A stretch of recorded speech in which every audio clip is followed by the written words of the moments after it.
After weeks of a publicity buildup, cable TV operator Ted Turner today made his move, an attempt at a hostile takeover of CBS Incorporated. The high-profile, high-stakes Turner bid drew fast approval from ideological and political groups associated with Senator Jesse Helms. They said they were, quote, delighted. CBS Inc. has already said it will resist any takeover vigorously and any threat to the independence and integrity of CBS News. Correspondent Ray Brady reports. In CNN, The Inside Story, CNN founding president Reese Schonfeld said, quote, "The networks tend to be elephants.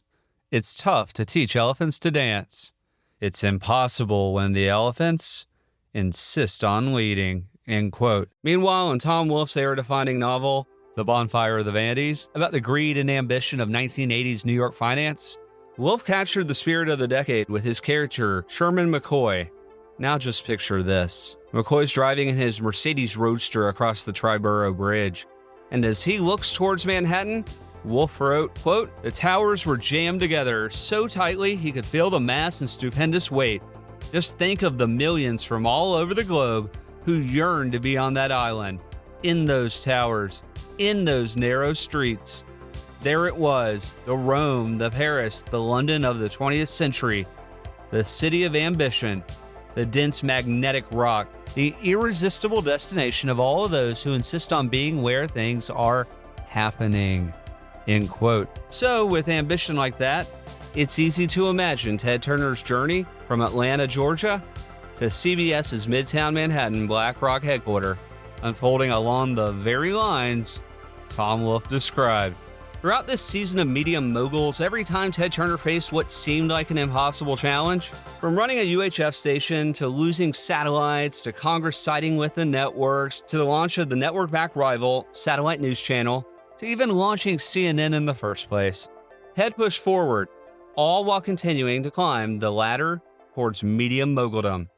Now, when I think about success in media, or in general really, it's rarely a straight shot from 0 to 100, right?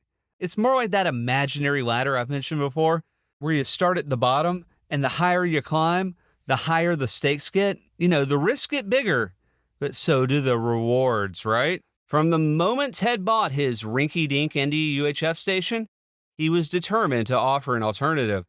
While the networks played it safe for decades, seeing each other as their only competition, Ted zagged, airing old movies, Braves and Hawks games, classic TV, basically whatever he could afford, and slowly built a national audience. But he didn't just want a cable audience. No, he wanted a network of his own. Because sure, it's easy to call the networks poison for the American mind. It's a whole nother thing to build something better. And by the early 1980s, with CNN gaining more and more traction, Ted set his sights even higher. Now, I've already discussed the war between CNN and ABC Westinghouse's satellite news channel from 1981 until 1983 in the last episode. And looking back, I keep asking myself, Ted, you defeated a network. Why not build on that? Why not just launch more cable channels, right? You have the bandwidth. You can do it now. But I'm not Ted Turner. Ted was channeling his childhood hero, Alexander the Great, who once wept, seeing as he had no more worlds to conquer. Ted Turner wanted a network, damn it, for he felt there were no more cable worlds to conquer. By the early 1980s, even though the Big Three despised Ted, they also couldn't ignore him. They weren't about to work for him, but working with him? Well, that was at least on the table. The first sign came when Ted invited CBS broadcast president Gene Jankowski, the same executive that Ted took on in their joint congressional hearings in 1979. You know, where Ted was puffing on his victory cigar, flustering Jankowski, and CBS President Bill Leonard, to Atlanta to talk about a possible partnership between CNN and CBS. CBS went into the meeting thinking they might buy CNN outright, which they'd then fold into their legendary news division. You know, 60 Minutes, Walter Cronkite, Dan Rather, the whole freaking show. Meanwhile, Ted approached the meeting as a way to open up discussions about CBS investing in CNN as a minority partner, with his ultimate goal being a complete takeover of CBS from the inside. You know, the whole fish eating the whale thing. Of course, CBS had no interest in selling, certainly not to Ted Turner or anybody else. And Ted wasn't selling CNN either. But As I mentioned in the last episode, by 1982, the financial pressure on TBS and CNN had gotten so intense that after launching his second 24-hour news network to take on satellite news channel, with the final outcome still in the air, Ted was forced to consider what was once unthinkable, partnering with one of the big three broadcasters he'd spent years attacking. It's not like he changed his mind about him either. He was still railing about how the networks were an oligarchy, poisoning the American mind with sleazy content, cheap violence, and they just had too much power. And as for the CBS executives, well, the feeling was pretty mutual. I mean, they thought this guy was crazy. Now, back in part 1 of our CNN episode, which was episode 7, I mentioned how CBS News President Bill Leonard completely dismissed CNN's chances before it even launched. He couldn't imagine there'd be an audience for 24 hours of news every day, or how CNN could possibly compete with CBS's polished 30-minute national newscast, with their $100 to $150 million budgets each year. But the networks were watching CNN closely. It's just they misread what Ted Turner was really doing. They knew he wasn't flush with cash. Far from it. But they mistook his willingness to talk about selling CNN as a sign of desperation. But in reality, Ted was just sizing up his competition. As CNN kept growing, and frankly showing up the networks on a regular basis, speculation about Ted's next move kicked into overdrive. He'd done a big move almost every year and a half since 1970. You have UHF, you have cable, you have the satellite, you have buying the Braves, you have the Superstation, you have all these moves, then CNN, and then headline news. So he's doing a lot of stuff. There's always speculation about where is he going to go next. Leonard even commissioned a study to find out what it would cost CBS to launch its own 24-hour news channel. They were interested. The answer? Way more than buying CNN outright. I'd argue it would be multiples of that because these guys don't have cost controls. For 30 minutes of news a day, if you're spending $150 million a year, sure, the revenue and the profits are there. By 1980, they're profitable. The news divisions are. But come on. It would be $1 billion. Leonard admitted, quote, CNN made us all wonder whether we should not take steps of our own to offer viewers the same service or something close to it, end quote. Then he told Gene Jankowski, president of CBS Broadcast Group, quote, it would probably be a hell of a lot cheaper just to buy CNN, end quote. I agree. So Jankowski picked up the phone and called his former colleague, Bob Wessler, who was now working at Turner Broadcasting, and asked him to set up a secret meeting with Ted. This is the kind of thing you see in a movie, right? I love it. Now, let me set the scene for this top secret meeting because it's real fun. So the CBS executives flew to Atlanta on CBS's PJ, and just to keep things quiet, they didn't meet Ted at CNN or TBS's offices. No, they met him at a nearby airport motel because God forbid the New York Times found out that CBS executives were meeting Ted Turner on his home turf, right? Bill Leonard later recalled, quote, Turner met us at the hangar and drove us to an airport motel. I had met him a couple of times, but never on business. Never for something like this, end quote. So I've set the scene, okay? And, well, yeah, the meeting went exactly as you'd expect, with Ted casually chewing his tobacco, spitting it into that empty glass, getting straight to the point, telling the two CBS executives, quote, I'll sell you CNN. How much of it do you want to buy, end quote. Leonard said, quote, we'd be very interested in buying part of CNN or the whole company, whichever he wanted to discuss. I also said that we would have to have at least 51%, end quote. Ted replied in disbelief, quote, you want control? You don't buy control of Ted Turner's companies. 49% or less, end quote. Leonard told Ted 49% wasn't possible. They'd need a majority, and that was that. End of conversation. No deal. The meeting was over in less than 5 minutes. Later, Leonard admitted, quote, we were pretty arrogant in those days. There wasn't even any question in our minds. We had to have editorial control. The idea of an all-news operation on cable was certainly a good idea. CNN wasn't much in those days, but with an infusion of CBS News talent and savvy, yes, I think we could have made something of it. Looking back, I would have to admit we were probably a little too hasty. It would have been good for Turner, and it would have been good for CBS. I'm not sure Mr. Pally would ever have agreed to anything except editorial control, but Turner knew it was going to take him some time, 3 or 4 years, he told us, before he could break even, end quote. So Ted, at this point, he's not upset.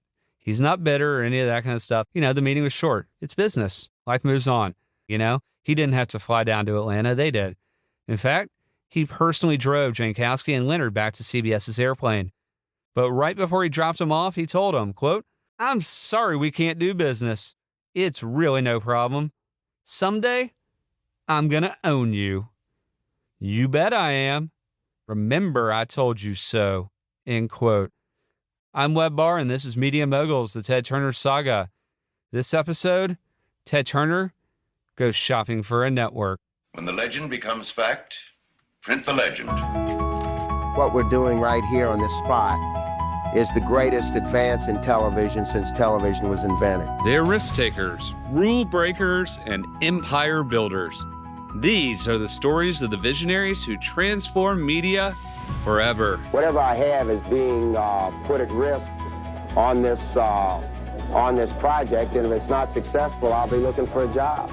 Going to Bernard Shaw. Tear down this wall.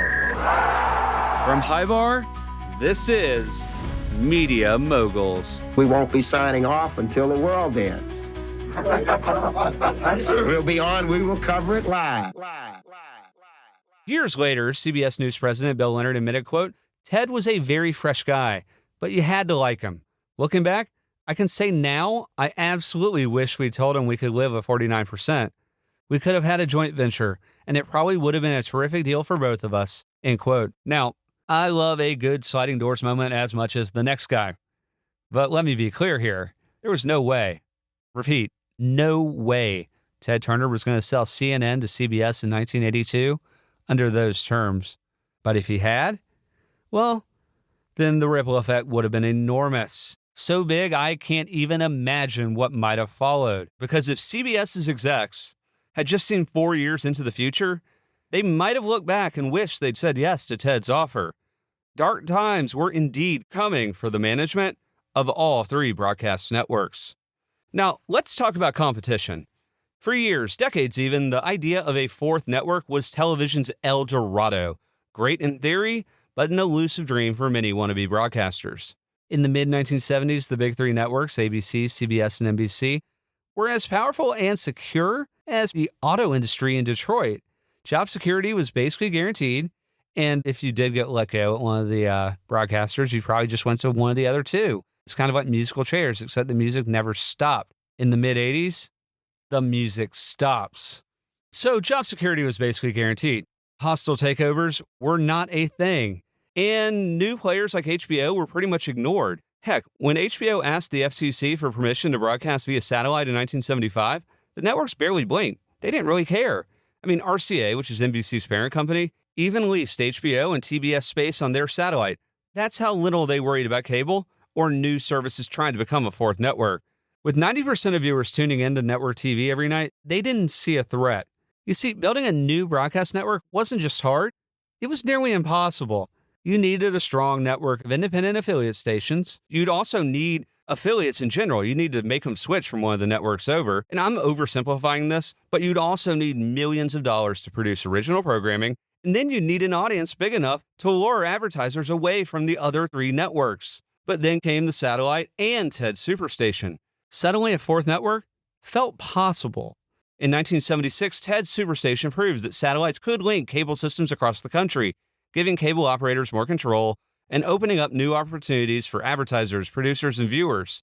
Now, I covered all this in depth in our satellite and Superstation episodes, but by 1982-83, even though cable was growing like a weed, it was growing really fast, broadcast networks still had huge advantages. I don't want to diminish that. It's not like cable just took over. It's kind of like the internet, you know? A lot of those internet companies, it took like 10, 15 years to really gain the dominance over the legacy players. For one, they captured the vast majority of the audience and the ad dollars. But if you combine that, you know, those ad dollars and that audience from network TV with a growing portfolio of cable networks, say a news network and a general interest ad-supported cable network, well, if you're trying to build a media empire, you'd be cooking with gas. Now, not everyone believed a fourth network was possible. Even if it wasn't really realistic. In 1983, John Reedy, a media analyst with Drexel Burnham Lambert, even told Channels Magazine, quote, "A full-time fourth network is fantasy," end quote. That same year, Channels Magazine profiled Ted Turner, who openly talked about wanting to start a new TV network, but admitted he didn't have enough money to make it happen. So he came up with a new, bold plan. He'd get the studios to fund the shows, which, is not a cheap thing, and then he'd distribute it on his network or on TBS. From there, they'd split the ad revenue. That was his plan. The network wouldn't be funding it. The studios would. And while I can poke a million holes in this plan, Ted was actually confident it would work. Of course, the studios weren't buying it at all. When Lorimer's president Lee Rich was asked about Ted's idea, he didn't hesitate. Quote, "Not a chance. We're not in business to put money up front," end quote. Now, I admire Ted's creative approach to financing, and he'd learn a lot more about it in the years to come. But at this point, he went back to the drawing board to rethink his big network TV idea. And while Rupert Murdoch's Fox network would eventually prove the doubters wrong about fulfilling that elusive vision of a fourth network, that's not what this story is all about. That was impressive. I think that we don't talk about how impressive it actually is. Fox is like almost a miracle, but that's Barry Diller. That's Rupert Murdoch, not Ted Turner. You see, Ted had his own vision. He wanted to reshape a network and add real scale to his growing cable empire. I'll get into the why of why he felt he needed a network in a bit. But in 1983, he told Channels Magazine, quote, "We are what we see," end quote. Whereas the networks, he said, quote, "They'll put on anything regardless of the content. And the only thing they're thinking about is how much profit it'll make them this quarter," end quote. Ted's thinking at the time was, buy me and let me run the network. What he didn't want was for CBS to buy Turner Broadcasting or CNN and then push him out. Buy him to shut him up and make him disappear. Kind of like an acqui-hire, but more like an aqua-fire. He didn't want to get bought and let go. He wasn't offering his competition a way out of competing with him. That didn't interest him. And that makes sense. He's highly competitive. Alexander the Great's his freaking hero, right? What did interest him was taking the reins of a network and programming it his way. In a 1983 Channels Magazine profile, it mentions that Ted reportedly sent CBS chairman Thomas Wyman a proposal for restructuring the network, CBS, not his own, which included firing 7,000 of its 12,000 employees. And though CBS met with Ted twice, Wyman ultimately dismissed the idea, calling out Ted's inflated view of TBS's value and its growth potential. Remember, this is 1983, and as you know, Ted didn't have the capital to truly compete with the networks. Back then, the kind of private equity or venture funding that we have today, where someone with a really, really big idea can raise hundreds of millions of dollars, it didn't really exist in media yet. But at this point in 1983, it's only starting to heat up. Without a major partner, like a studio or a wealthier investor, Ted risked stalling out while others kept growing. Still, if he could create a fourth network or buy a network like CBS, he felt he had a real shot at shaking out the entire TV industry. You see, he's a dreamer with a vision, and he wanted to bring fresh, bold ideas and smarter programming into a system that was stuck in its ways, built on the past, not on the future, right? But even as Turner Broadcasting's valuation grew, it was still a minnow in a sea full of sharks. And yet Ted so badly wanted to devour his prey. TBS exec Terry McGurk told Channels Magazine, quote, "Buying power is what we see as the key to the future." Then he added, "It's scary to think of what Ted might want to undertake," end quote. Now that's wild for an executive like Terry McGurk, who's been with Ted since 1970, to say, we don't know what he's going to do.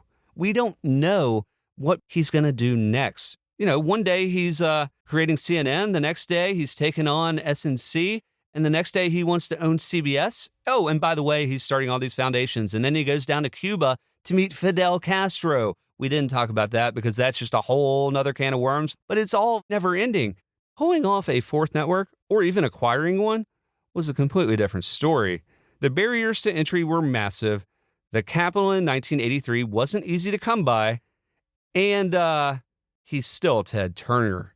Sure, Ted was crushing it on cable, but getting into broadcast, whether by building a fourth network or buying an institution like CBS, ABC, or NBC, wasn't just insanely expensive, it was borderline offensive to the old boys club running the networks.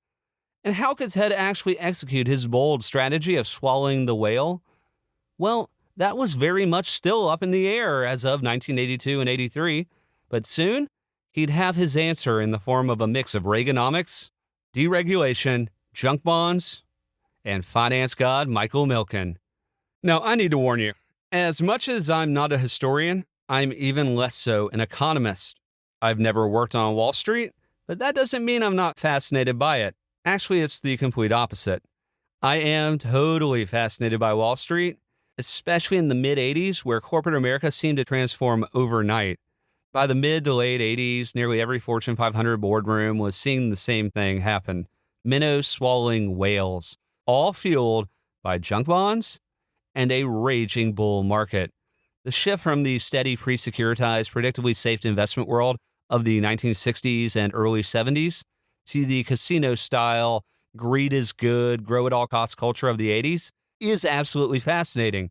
And without that shift, the world that we live in today would likely look very different. For example, if Time Inc. founder Henry Luce had seen how much things changed from his final days at Time magazine in the mid-'60s to the world of the 80s, he wouldn't have recognized it, not just technologically, but economically and culturally. By the 80s, America was entering a new era. Wall Street now held the reins of corporate America. Efficiency was a new religion, often delivered with aggression and arrogance. The old employment compact featuring corporate loyalty in exchange for a lifetime of job security and a gold watch at the end of the day was dead. Hundreds of thousands lost their jobs, and employees were expected to take charge of their own futures. Ruthless cost-cutting became the norm, and companies that couldn't adapt became prime targets for corporate raiders. It was survival of the fittest, and the gloves were off. Meanwhile, the economy under President Reagan started booming. So how did everything change so fast? It wasn't just new technology like cable, satellites, Walkman, VCRs, or even the PC. The whole business world flipped almost overnight. And look, it's not just corporate America that's changing. It was all of culture. Just look at movies, okay? In the 70s, we had the auteur generation with movies like The Godfather, Chinatown, Network, movies made by people that loved movies, but they weren't necessarily made for a commercial audience. They were made because the director had a vision. By the mid-'80s, it was Back to the Future, Predator, and Rambo sequels. But like so many things, the answer's not so simple, nor is it binary. There's lots of reasons why corporate America shifted from a more predictable, simple, and familial style to a Wall Street-driven, grow-at-all-costs machine obsessed with beating the next quarter's earnings. So, if I must, I'm going to do my best to simplify everything, because if I don't, this show will never end. Let's start broadly with famed economist Milton Friedman, who's the intellectual godfather to Reaganomics. Now, in his 1962 book, Capitalism and Freedom, he pushed for minimal government intervention and believed that free markets should regulate themselves. Keep in mind, at the time, 1962, this was a very radical idea.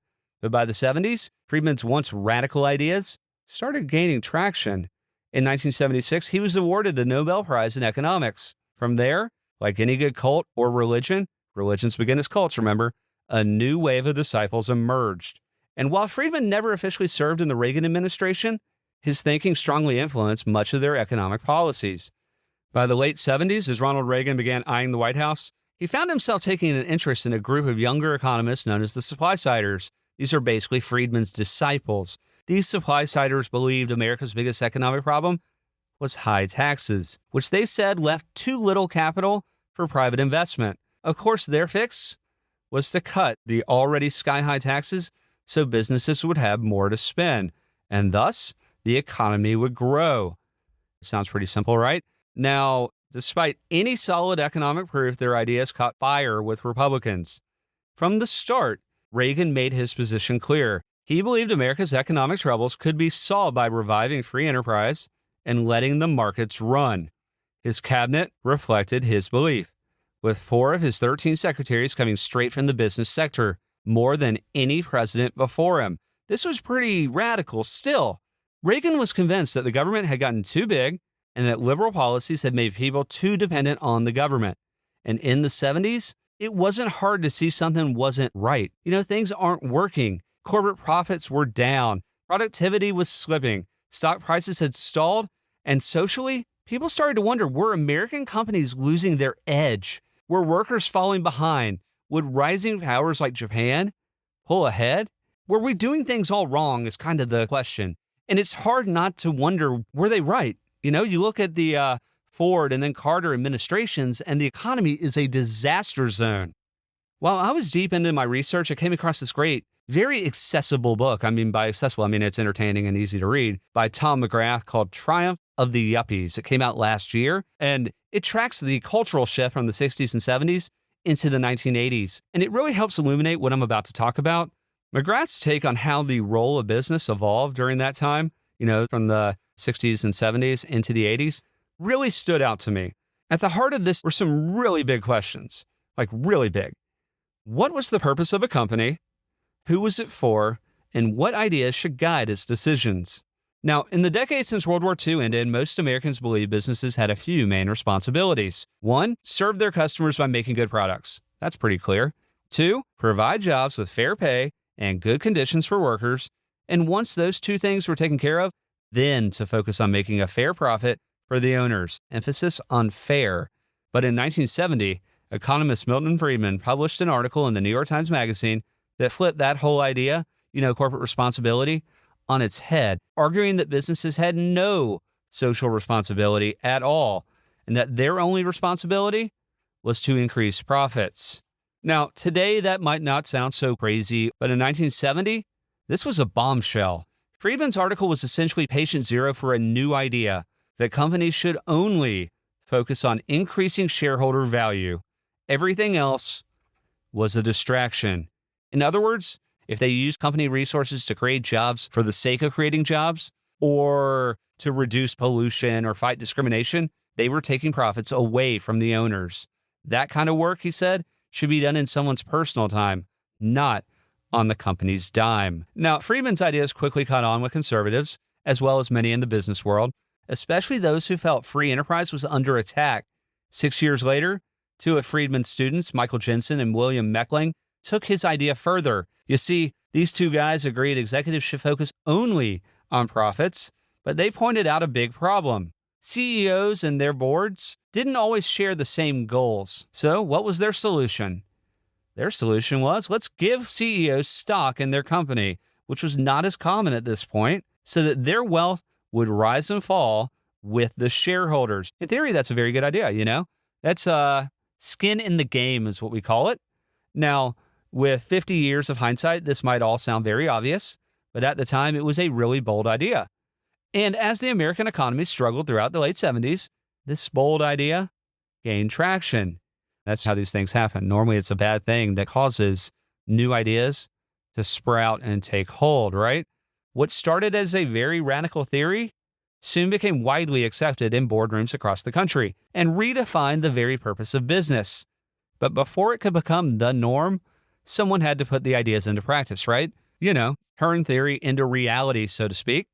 And that didn't really happen until 1981, when Jack Welch became CEO of General Electric. Still, none of this would have happened without 2 things. 1, the economic crisis of the late 70s, and 2, the election of Ronald Reagan as president in 1980. By then, inflation had hit 12.6%. Unemployment was over 7%. And even though the recession was easing, public confidence was in the gutter. Just think about like New York City and the urban decay of the late 70s. Now, Reagan brought a message of hope to Americans. I mean, they didn't call him the great communicator for nothing. His message was simple. The prosperity and economic dominance of the post-war era would return. And such, he ended up winning in a landslide, beating Jimmy Carter by 8 million votes, carrying 44 of the 50 states, and flipping the Senate to Republican control for the first time in 25 years. Reagan had a mandate, a clear and obvious mandate to reshape America and its economy. His message of restoring economic dominance, creating jobs, and strengthening America against international threats resonated nationwide, especially in the Midwest and other struggling industrial areas. Stop me if this doesn't all sound very familiar, and I can't overstate just how much Reagan's optimism and confidence in the American future expanded his appeal. He wasn't just strong-willed, he was hopeful. Drawing on his background as an actor, he delivered tough ideas with a smile. You see, his greatest strength was his calm, reassuring, positive attitude, and also the fact that he had been a Hollywood actor. I mean, that really helped. It made him more likable and helped Americans trust him. When he said things would get better, they believed him. So, armed with a massive mandate, he won 44 of the 50 states. That's like probably never going to happen again. Reagan went to work. But Reagan's message wasn't just sunshine and rainbows. It also gave Americans someone to blame for their troubles, a villain, because every hero needs a villain, right? And who was Ronald Reagan's villain? This villain, this problem, he said, was government. It had become too big, too bloated, and was taking too much of Americans' hard-earned money and taxes. It buried businesses in red tape and wasted resources. Basically, what Reagan was saying was this: if Americans were going to thrive, the government needed to get out of the way. Reagan's solution came in the form of a brilliantly branded set of policies, which he called Reaganomics. And Reaganomics would change the country almost as much as FDR's New Deal had 50 years before.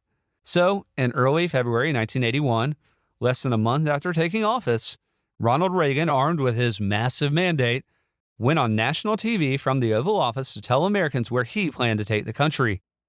Good evening. I'm speaking to you tonight to give you a report on the state of our nation's economy. I regret to say that we're in the worst economic mess since the Great Depression. Then Reagan laid out the economic problems. The federal budget deficit was projected to reach $80 billion, more than the entire federal budget in 1957. The United States had just gone through 2 straight years of double-digit inflation, a first since World War I. Mortgage rates had jumped from 6% in 1960 to 15.4%. The federal government was now taking nearly twice as much of people's earnings as it had in 1960, and there were 7 million unemployed Americans. To make that last point hit even harder, Reagan added, If they stood in a line allowing 3 feet for each person, the line would reach from the coast of Maine to California. Then he got to the root of it, saying the cause of this mess wasn't complicated. I'm sure you're getting the idea that the audit presented to me found government policies of the last few decades responsible for our economic troubles. We forgot or just overlooked the fact that government, any government, has a built-in tendency to grow. Reagan said many of those policies were well-intentioned. Safety regulations, social programs, efforts to help people. All good things, right? But they had become too expensive. And he argued those costs were now dragging down both individuals and businesses. He pointed out that America had once led the world in manufacturing and innovation. But now, thanks to its high taxes, excessive regulations, and insane government borrowing, that lead was slipping away. He said the policies of the past were holding the economy back and promised to change that by unleashing it. He told the country that the economic plan he was sending to Congress would cut taxes sharply and eliminate wasteful government spending. In turn, productivity would rise, jobs would be created or return, and prosperity would follow. Our aim is to increase our national wealth so all will have more, not just redistribute what we already have, which is just a sharing of scarcity. We can begin to reward hard work and risk-taking by forcing this government to live within its means. In effect, Reagan was telling Americans that the American dream was coming back. Out of that speech came a bold new agenda: cutting taxes, shrinking government programs, and increasing defense spending, all while trying to balance the federal budget, which had not been done in years. At the heart of it, the supply-siders were focused on one goal: cutting taxes so people could invest more. And in August 1981, Congress passed the Economic Recovery Tax Act of 1981, which cut taxes by 25% over 3 years, with the biggest tax savings going to the wealthy.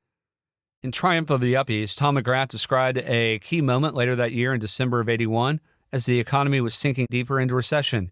General Electric CEO Jack Welch stepped up to speak to a room full of Wall Street analysts at the Pierre Hotel in New York City. But this wasn't a typical earnings call with the CEO. You see, Welch didn't want to talk about GE's past performance. No, he wanted to talk about the future and his vision for General Electric. Like Ronald Reagan, Jack Welch wanted to make it clear that success was no longer guaranteed. GE was no longer just competing at home. They were now in a global competition. Mediocrity was no longer an option. He declared that GE would be number 1 or 2 in every industry it operated in, or he'd take action to fix it.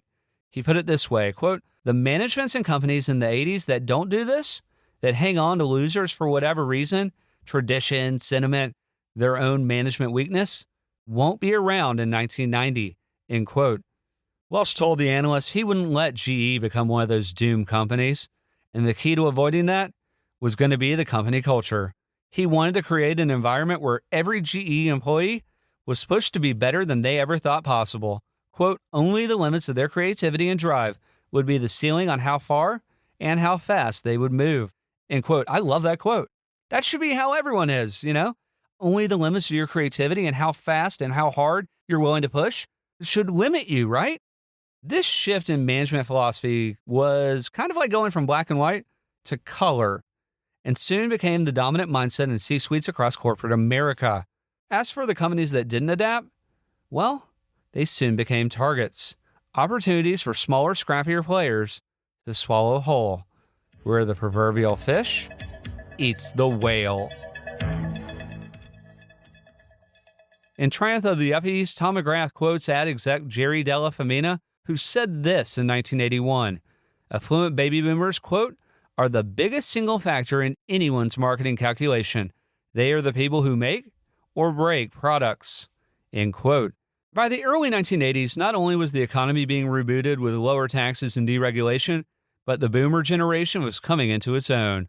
Long coveted by Madison Avenue, the 75 million baby boomers had the power to make or break anything and everything. Companies weren't just selling products, they were becoming brands. And those brands were tailoring everything to boomers, who were aging into more money and more influence than ever before. But here's the thing, not all boomers had the same spending power. The real economic muscle came from young, college-educated professionals whose taste shaped the trends everyone else followed. We're talking about yuppies here. And yet, as the 1980s began, the economy was still in the gutter. Still, despite high unemployment, inflation, and a recession, the cable industry with networks like ESPN, TBS, CNN, MTV, and Nickelodeon kept growing. Entertainment thrived, while the broadcast networks stayed stuck in the same model they'd always used. But the real cultural power didn't just come from TV or news media. It came from a new nationwide obsession that was rising fast: money and Wall Street.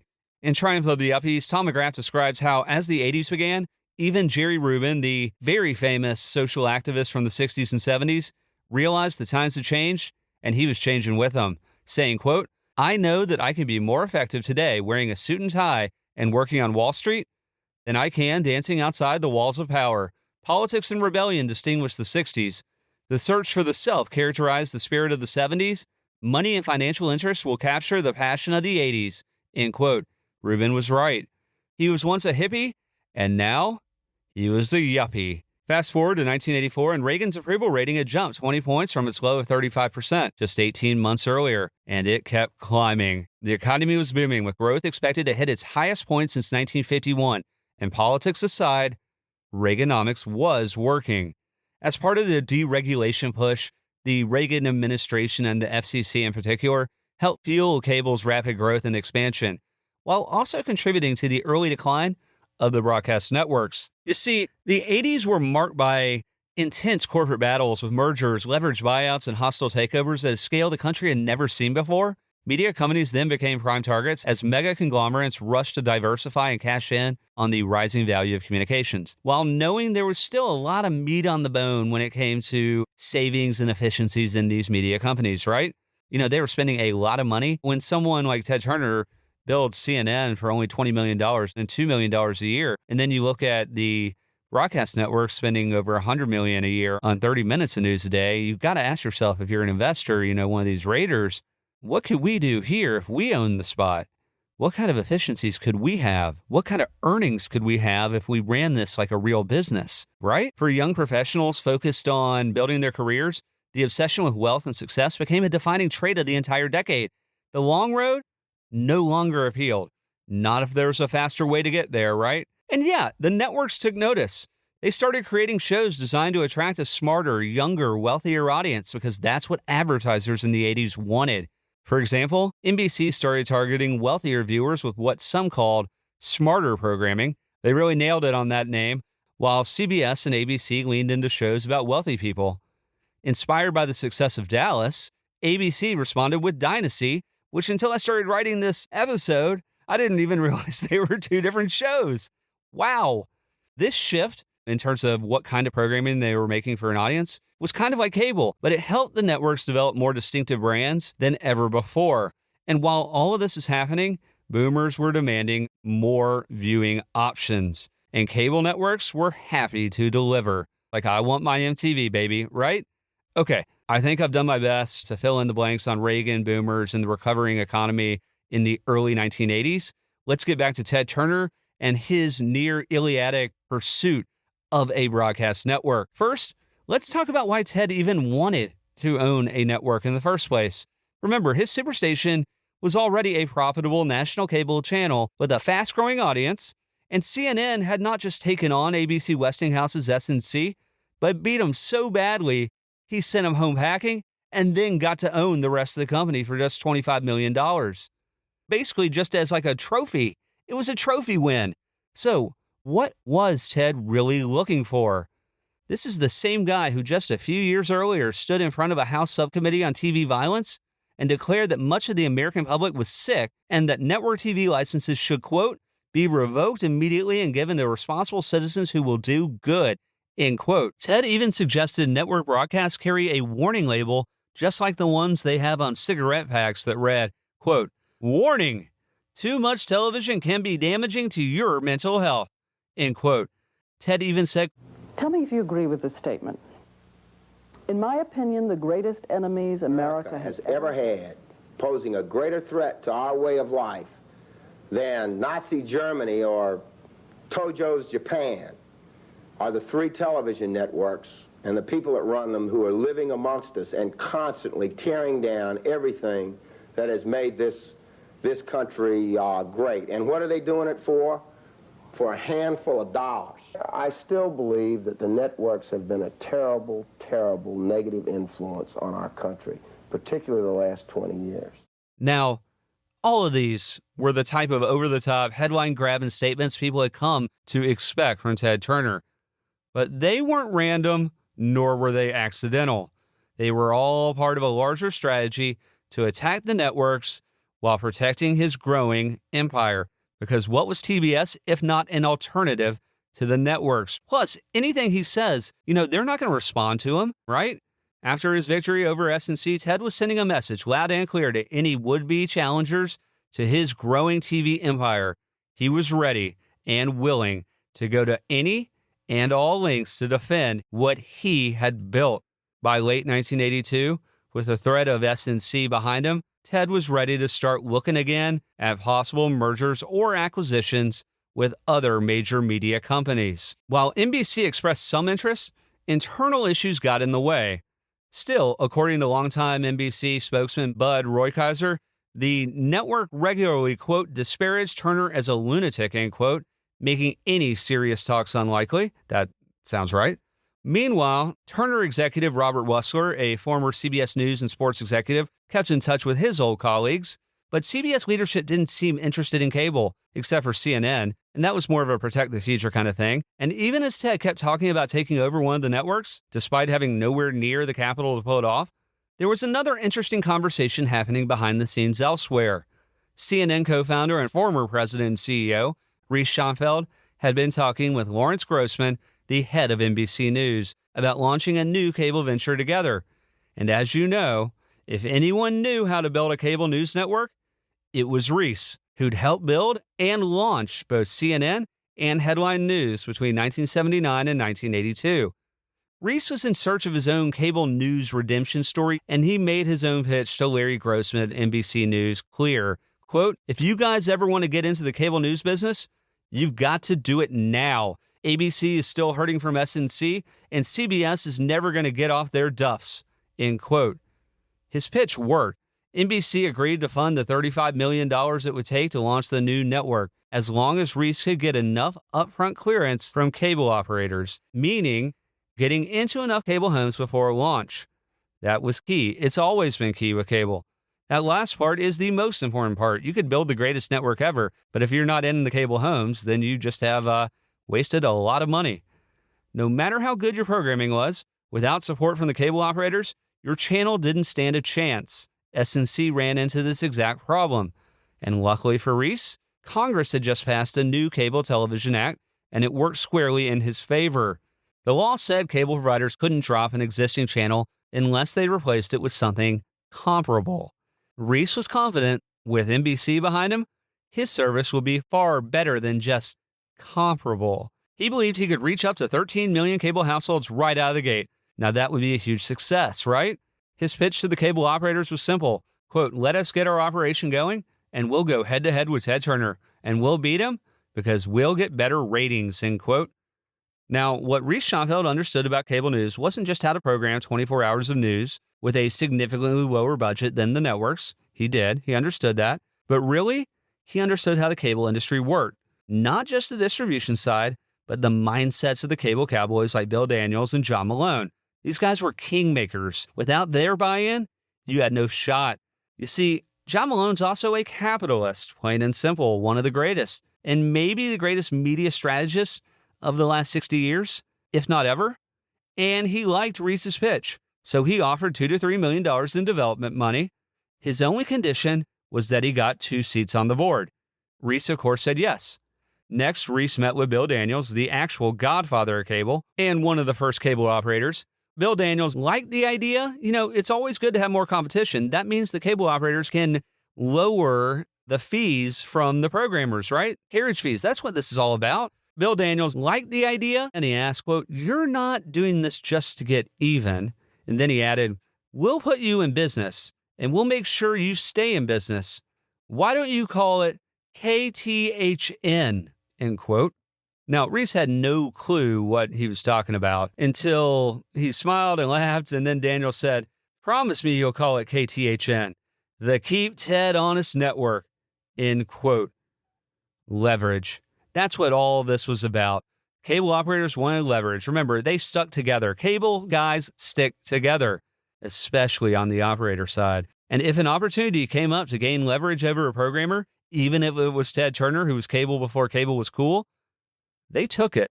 They saw having a competitor like Reese and NBC gave them exactly what they needed, a bargaining chip, one they could use to pressure Ted into lowering his carriage fees or cutting a better deal for themselves. And guys, that's exactly what happened. On the cable operator side, TCI under John Malone hinted it would support NBC's cable news dream, real or not, unless Ted agreed to lowering his carriage fees. Eventually, John Malone got what he wanted, which was a most favored nations deal for TCI. God. Anyway, after Reese's meeting with Bill Daniels, he was elated. Feeling good, Lewis. He was about to get back into the cable news game. Then, the next day, he opened the Wall Street Journal and saw the headline announcing his news venture with NBC. Reese said, quote, Turner had been on the phone with Larry Grossman and then with Grant Tinker, NBC's chairman. When I saw that story, I knew it was all over, end quote. Turns out, Ted had beaten him to the punch, calling Tinker and Grossman at NBC and asking, quote, why do you guys want to compete with me? Why don't you just buy into CNN, which you've wanted to do for years, end quote. A truly bummed out Reese Schonfeld later said, quote, naturally, the idiots at NBC bought it. Turner was spectacular at keeping these corporate types on the hook. He actually sold his company 4 or 5 times and just never signed the deal, end quote. For months, Ted strung NBC along. He'd fly their lawyers and executives to Atlanta over and over, only to leave them empty-handed every time. Whoops, no deal here. In the end, he never sold them a single share of CNN or Turner Broadcasting, but something had shifted. Through all those negotiations with NBC, Ted's confidence grew, and more than ever, he started to believe maybe he didn't need to sell anything. Maybe it was time to buy. But before he could make a serious run at one of the networks, Ted had a few things to fix, TBS first. Now, remember at the end of our episode on the satellite when Ted stood his ground in a Senate subcommittee, sitting right next to CBS's Gene Jankowski? He told Congress that Americans needed more choices, and if TBS and other cable networks were forced to pay retransmission fees, then they'd all go out of business. Remember that? And how Hollywood accepted the decision to remove retransmission consent from the bill, knowing full well that a copyright royalty tribunal would eventually come? Well, in 1983, federal courts upheld a steep rise in copyright royalty fees. By mid-1984, TBS had lost over 300,000 households as cable operators dropped the Superstation rather than pay the new fees, which in some cases jumped more than 1,400%. Meanwhile, Hollywood stopped selling him content unless he agreed to pay much higher prices. They're the ones with the goods.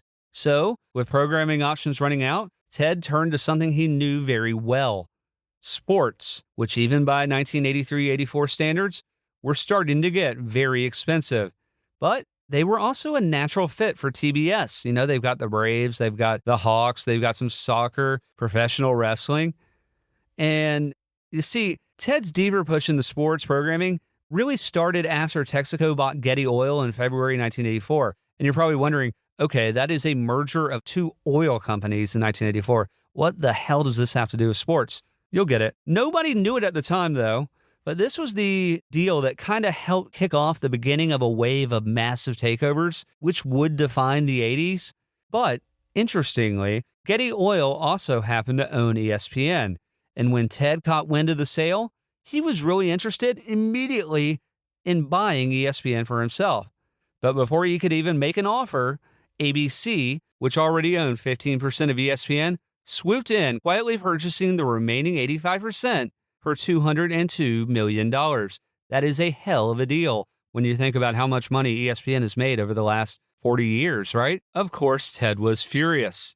He said, quote, "The sale of ESPN was completed while we and a number of other parties were waiting for the financial information necessary to prepare a bid," end quote. Frustrated and angry that he didn't even get the chance to make an offer, Ted decided to go all in, setting out to dominate the sports TV market by investing heavily, buying up rights, and pushing ESPN and others to the brink. So, Ted and his CFO, Bill Bevins, secured $200 million in funding from Prudential Capital. Alan Colford, a sports analyst for Kagan, summed up Ted's mindset, especially now that he was once again competing against ABC, saying, quote, "I suppose in a strictly emotional sense, it's easy for Ted because it's ABC. He's beaten them once with Satellite News Channel, and he is probably convinced he can do it again," end quote. With money in hand, Ted quickly struck a $20 million deal with the NBA. In exchange for giving up the right to air all but 20 of his Atlanta Hawks games, he secured exclusive cable rights to a full season of NBA games. Good deal, right? So basically, he was airing every Hawks game on the Superstation and decided it would be more in his interest to get the full slate, the entire NBA package for cable, which is the package basically, other than broadcast. I think they were on CBS at this point for like one game a week maybe. Anyways, it was a good deal for Ted. And honestly, I'm sure David Stern was thrilled. They got an exclusive cable partner. They minimized the number of Hawks games that aired on national TV with TBS, which had to have been very annoying for all the other owners. And the $20 million NBA deal is pretty wild when you think about it, especially today when NBA media rights go for over $2 billion per season just for one of the streamers, and tons of players make $20 million a year on their own. Stern and later Adam Silver did an amazing job growing the game, growing the league, and cable played a gigantic role in that. Anyway, after locking down NBA rights, Ted then turned to the new USFL Football League, where he offered them $62 million for 3 years of exclusive cable coverage, which forced ESPN to raise its bid to $70 million for the exact same rights they paid just $11 million the previous cycle. So he's basically trying to bid up stuff sometimes just so that his competitors have to pay more money. That is a competitor. I love it. Then Ted set his sights on Notre Dame football, trying to land exclusive rights to all of their games. Basically, he was doing in the 80s what NBC would go on to do for decades. And it's very smart. Notre Dame has a gigantic fan base, and they're independent, right? Next, he landed cable rights to SEC football for an undisclosed amount. Turner executive Robert Wussler summed it up, quote, "We're going after everything. Basketball, baseball, football, auto racing, wrestling, you name it, we want it," end quote. So their strategy was simple: win at all costs. And it was working. Critics joked that WTBS stood for where the bidding starts. Ted was raising the stakes, often bidding 3 to 4 times more than the previous amounts. Reminds you of a company, Netflix. And the impact was real. ABC, once unchallenged in sports broadcasting, now had real competition. Before ESPN launched in '79, they basically had a monopoly on sports. But that was gone. Now they had ESPN, though, With its growing live sports lineup, TBS was now reaching over 35% of American households, making it the top network in all of cable. But Ted wasn't done yet. Next on Ted's programming tour de force was the announcement of a music video channel aimed at taking on probably the most popular channel ever, MTV, which at the time was owned by a joint venture between Warner Communications and American Express. And in true Ted fashion, he made the surprise announcement at what he saw as the most opportune time for Turner Broadcasting, which was one day before MTV Network's IPO. Well, it's very exciting to start another network, our fourth. This will give us, I think, 96 hours of programming a day for the people of this nation and the cable industry that supplies the programs. And I know you know what we're going to do. We're going to play a wider range of music. We're going to stay away from the excessively violent or degrading clips towards women that MTV has been so fond of running. We feel like young people particularly are tremendously influenced by what they see, and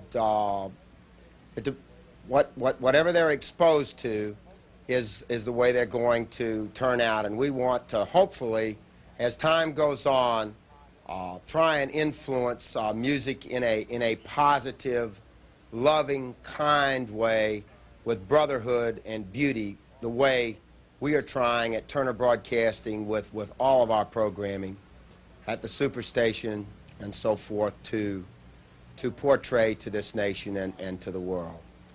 All right, here we go. Take that, MTV.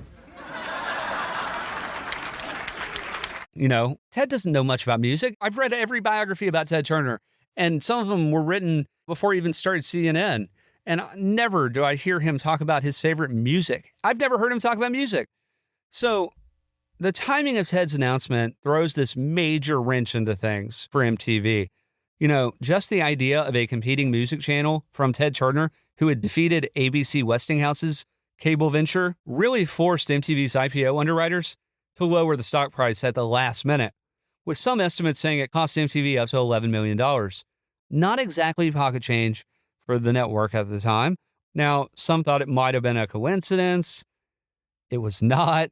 Later that day at a cocktail party in New York City for cable operators, Ted made it crystal clear when he ranted about Warner's sleazy music channel, MTV, then vowed to have his own music video channel on the air within 90 days. Remember, Ted likes to move fast on these things, blitzkrieg style. As expected, all of his comments made headlines. They always did. That was the intent, you know, even if it was at a cocktail party. And all of this really forced MTV's hand, and they didn't have to look far for inspiration on how to take on a cable competitor.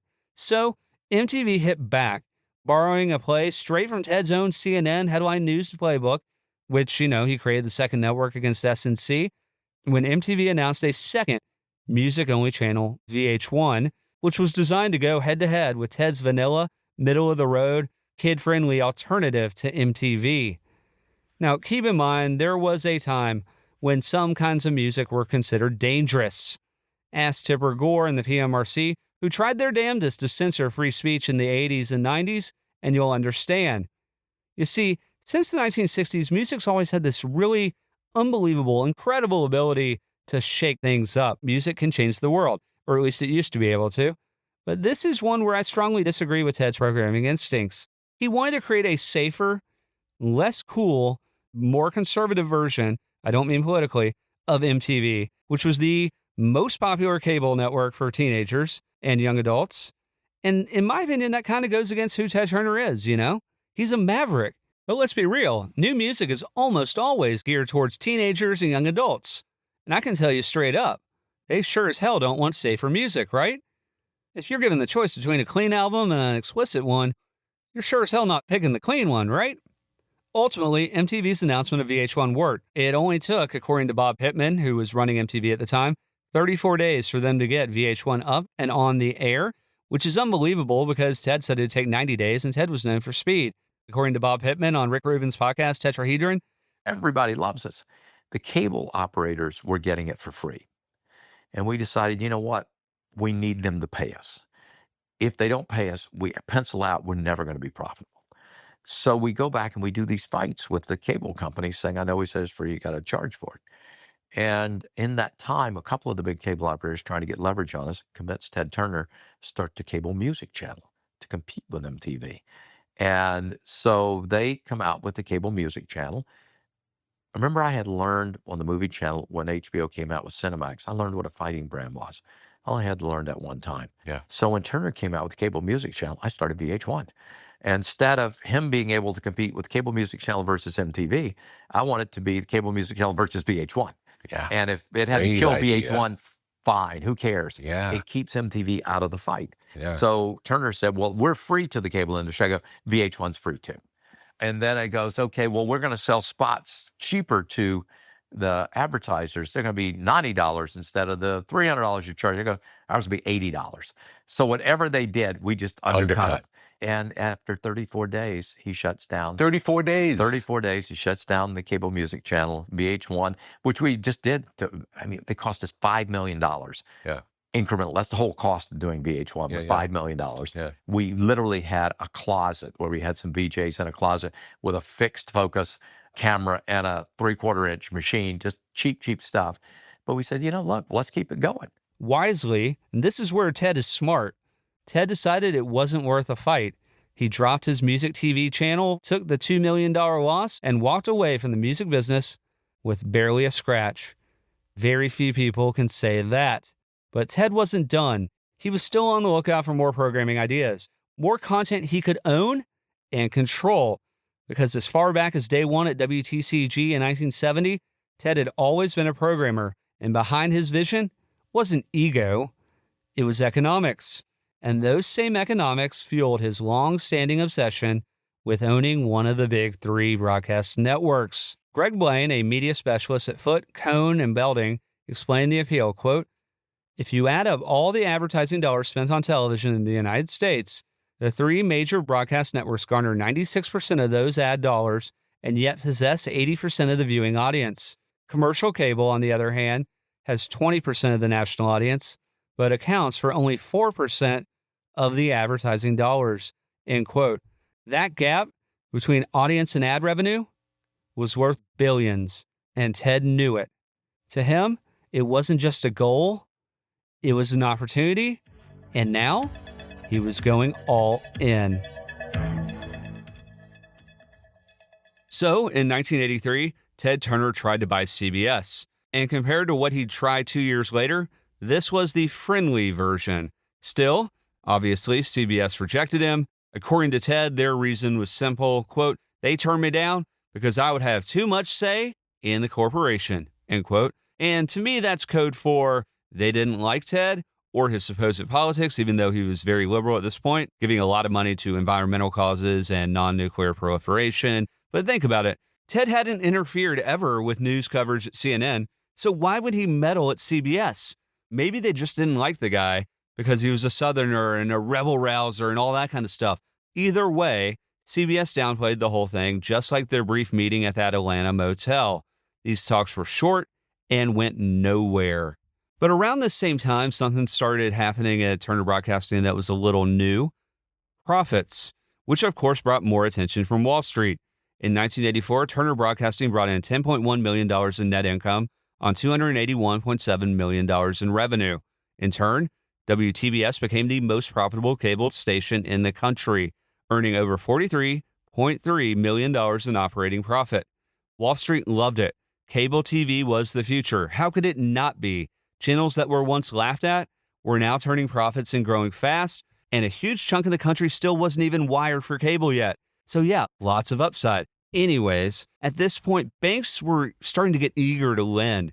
Chemical Bank extended Turner a $190 million credit line, and First Boston raised another $50 million in new equity. Ted's personal stake in Turner Broadcasting dropped from 87% to 80%, but the company's valuation jumped to over $500 million.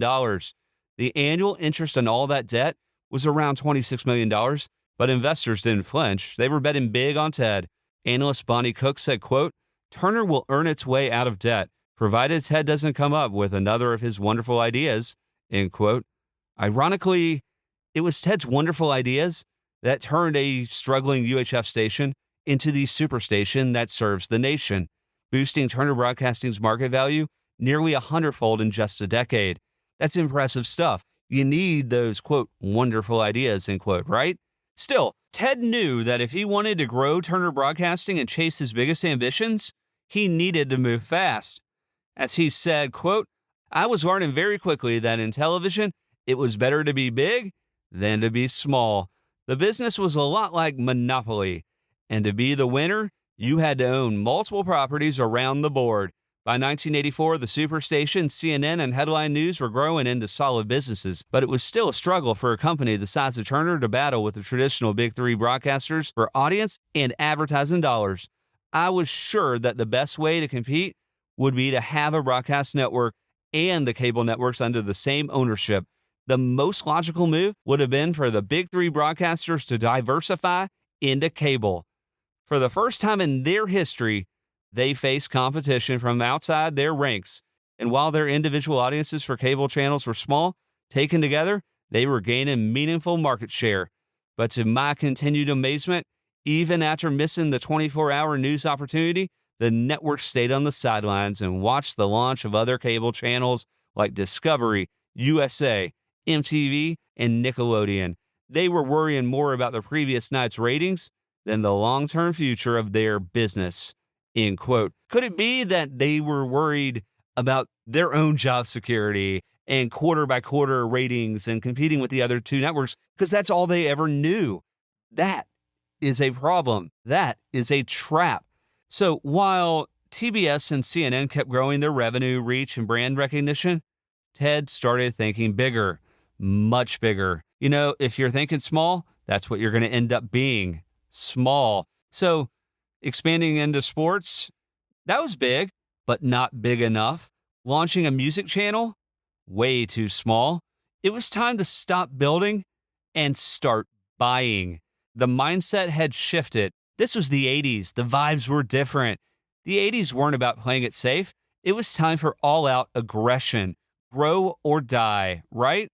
And Ted knew that owning a broadcast network wouldn't just help him survive, it would help him win.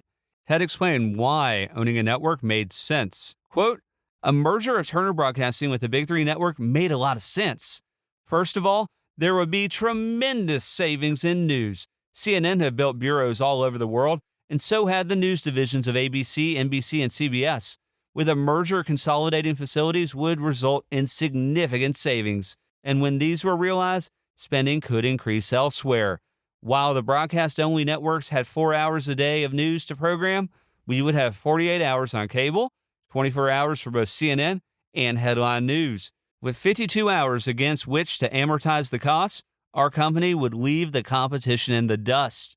On the entertainment side, a network combined with the Superstation could do a better job of maximizing the value of its primetime entertainment programming.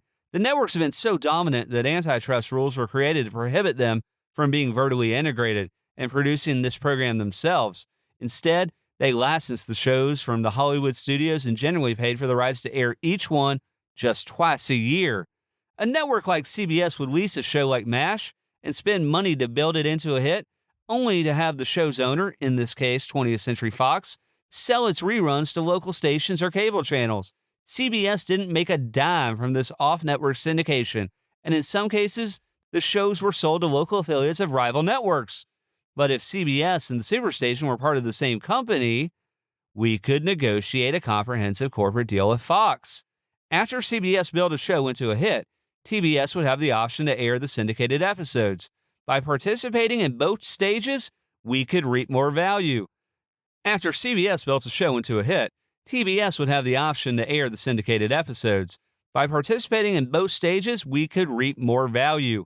Our leverage with Hollywood would be improved, and with the same sales force selling shows like MASH on the network and the cable channel, we could strike better deals with advertisers. As a bigger, more efficient company than our network rivals, the list of advantages was long, and I was eager to explain my vision to the networks. I was confident that at least one might want to do a deal and join us. End quote. Wow, that's a lot of stuff, but it all makes a lot of sense. better synergies. I hate that word, but better synergies. Heck, I mean, CNN has been discussed recently with doing a deal where they would syndicate their international coverage with one of the networks. I think it would be CBS News, so that they would not have to invest so much money internationally themselves. And the fact that it's 2025 and we're discussing this is pretty wild, because Ted had this idea in 1983, 84. Yeah. And to get around, the programming issue, it wouldn't be until later in the 90s that the networks would start buying more cable channels. It's crazy that they didn't see the advantages. And my guess is it's a lot of either older management who really just didn't think highly of cable, or it had to do with the fact that, they looked down on cable. That's what it was. In Janet Lowe's book, Ted Turner Speaks, Ted says, quote, if we could get our hands on one of the three major networks, which is one of the things I want to do, make an acquisition of one of them and blow the other two out of the water just the way we blew Satellite News Channel out of the water. I've said that before. Someday, though, I'm going to do it. But don't go out and buy the network stocks, because whichever one I get, I would make the other two virtually bankrupt.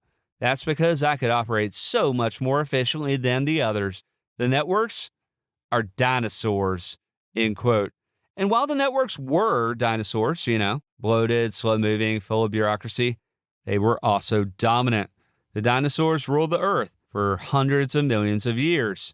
And the truth is, it takes a long time to unseat incumbents, especially ones that had ruled TV for decades. They were still printing money, even as cable made big gains in 1983 and 1984. The big three were the biggest game in town. Ted explained, quote, in the early 80s, the big three networks were insular and didn't welcome an outsider trying to crash their party. In many ways, they behaved like a cartel. The headquarters of ABC, NBC, and CBS were all within 2 blocks of each other in Midtown Manhattan. All three were profitable. They paid their executives well, and when one of them was fired, he was usually picked up by one of the competitors. The networks all signed the same contracts with their technical unions, and each one paid roughly the same prices to Hollywood studios for programming, end quote. And compared to the networks, Turner Broadcasting, even with TBS, CNN, Headline News, and all of their sports rights, was very small. Ted said, quote, in 1984, our revenues were just over $280 million, while CBS's were nearly $5 billion. We managed to turn a profit of just $10 million that year. CNN and Headline News were growing, but still losing a little money.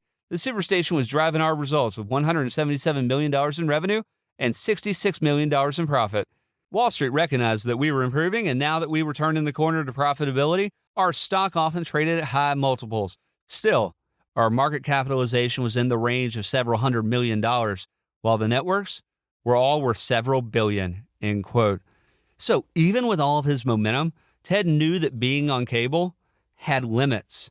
TBS and CNN were growing fast in 84 and 85, yes, but they couldn't match the networks in reach or ad dollars. Ted put it this way, quote, we were losing clout with advertisers to the network. I told myself, Turner, if you don't do something, you won't make it. I saw that to get ahead, we either had to dominate programming or distribution. I went after the network for its distribution, end quote. First off, I love that he calls himself Turner right there. It's very on brand. This is also the same guy, Ted Turner, who told Sports Illustrated in 1981 that, quote, I don't wish I had more time to reflect. I'm involved in such an intensive series of negotiations and business deals. None of my mental powers can be spent reflecting, end quote. You see, reflection wasn't Ted's thing. Action was. And the next few years would be nothing but action. Bob Hope, not that Bob Hope, but the Braves' director of publicity, even told Ted's biographer, Porter Bibb, quote, Ted has always been a fanatic about the thing he's doing at the moment. He was like nobody else I have ever seen. He would work himself into a frenzy or whatever it was that had his attention, then crash totally and walk right away from it if it didn't work. He's more open than anyone I know about admitting defeat. Sometimes, though, he would just work himself into the sickbed, trying to lead too many lives at once, sometimes came close to doing him in, end quote. But the chaos, the risk, being the underdog, Ted Turner lived for it. He loved the fight, and soon he'd get another shot at the big leagues, another shot to take on the networks. By the 80s, network TV was in a bit of a quandary of its own. It was a byproduct of its own dominance, actually. I might have mentioned this earlier, but when it came to programming, the big three, ABC, CBS, and NBC, operated more like tenants than landlords. Thanks to government rules, they could only own a small number of local stations, which meant they had to rely on about 600 affiliates to actually air their own shows. In other words, the networks didn't own their actual audience. They rented it.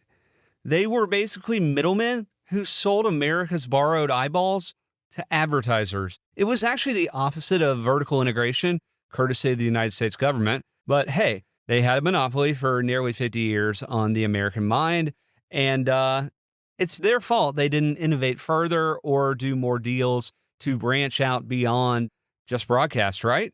They could have bought any of the cable stations, but they didn't. As Roy J. Bostock, president of a major ad agency at the time, told Ken Aletta in Three Blind Mice, which is an incredible book on the networks in the 80s, quote, "A network is not in the program business. It's in the business of selling advertising," end quote. And that's really important to remember. Bostock argued that if the networks wanted to boost revenue, which remember came solely from ads, they should start embedding ads in shows, naming sporting events after sponsors, or even letting advertisers shape the content.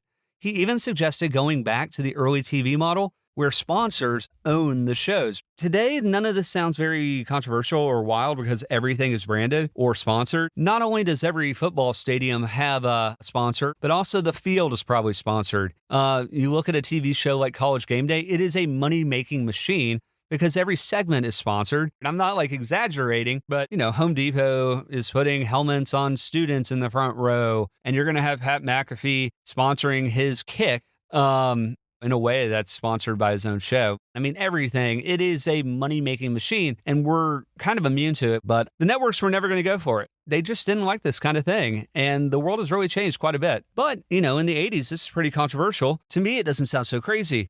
But if you ask the networks in the 80s, they would say, like, no chance. They hated this kind of thing. They saw themselves as curators of culture and taste, not ad-driven hustlers trying to score the next ad deal. That wasn't them.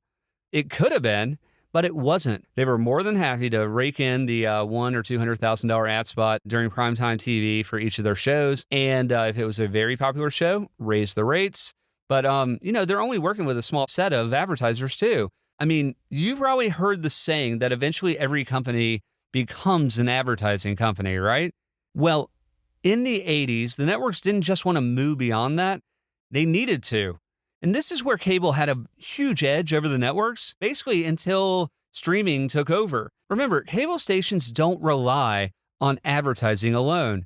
They also have the carriage fee, which gave them a huge advantage over broadcasting. The networks had nothing like this. And meanwhile, the TV ad market was changing fast.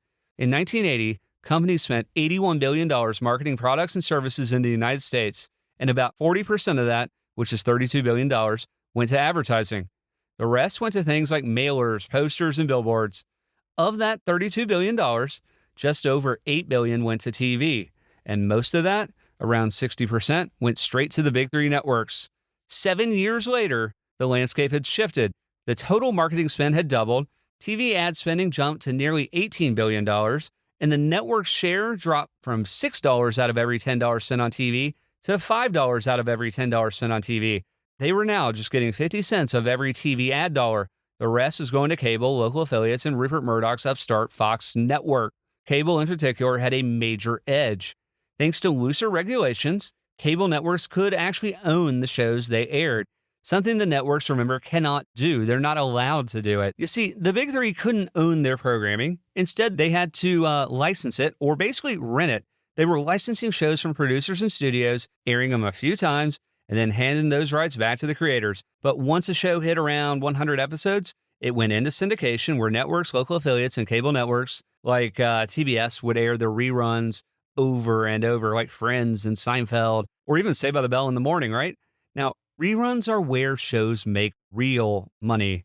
But the networks, especially in the 80s, didn't get to see any of that upside. Instead, the money from these shows didn't go to the networks. It went to the people who owned the shows, like the studios and the show's producers, like an Aaron Spelling, for example.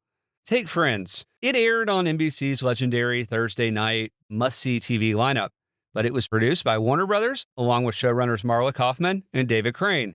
essentially NBC was paying a license to Warner Brothers for Friends and their showrunners and sold ads against that programming, which they had developed. And then when Friends hit syndication or landed on a streamer, that money didn't go to NBC.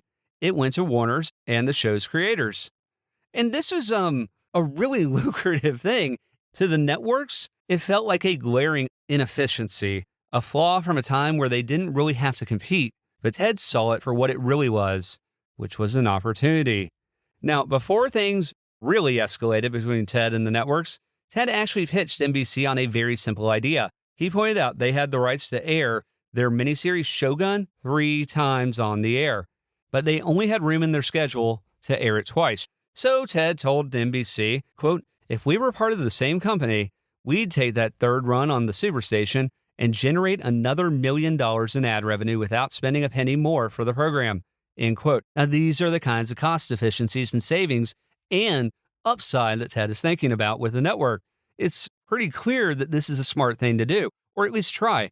And it's beyond me why the networks weren't thinking like, hey, maybe we should buy a cable station instead of even starting their own. But, you know, they're curators of taste. They can't do that. They would get around to it. Anyways, so this is pretty obvious, right? And of course, NBC told Ted to forget it, saying, quote, RCA will never go for a merger with you. They just don't take those kinds of risks, end quote. I mean, making programming for NBC inherently is a risky business, but it's too risky to work with Ted Turner. And that was their mindset. You see, the top executives at the networks had spent decades climbing the ladder, and now that they were finally in charge, they weren't about to risk or gamble anything, especially their jobs, right?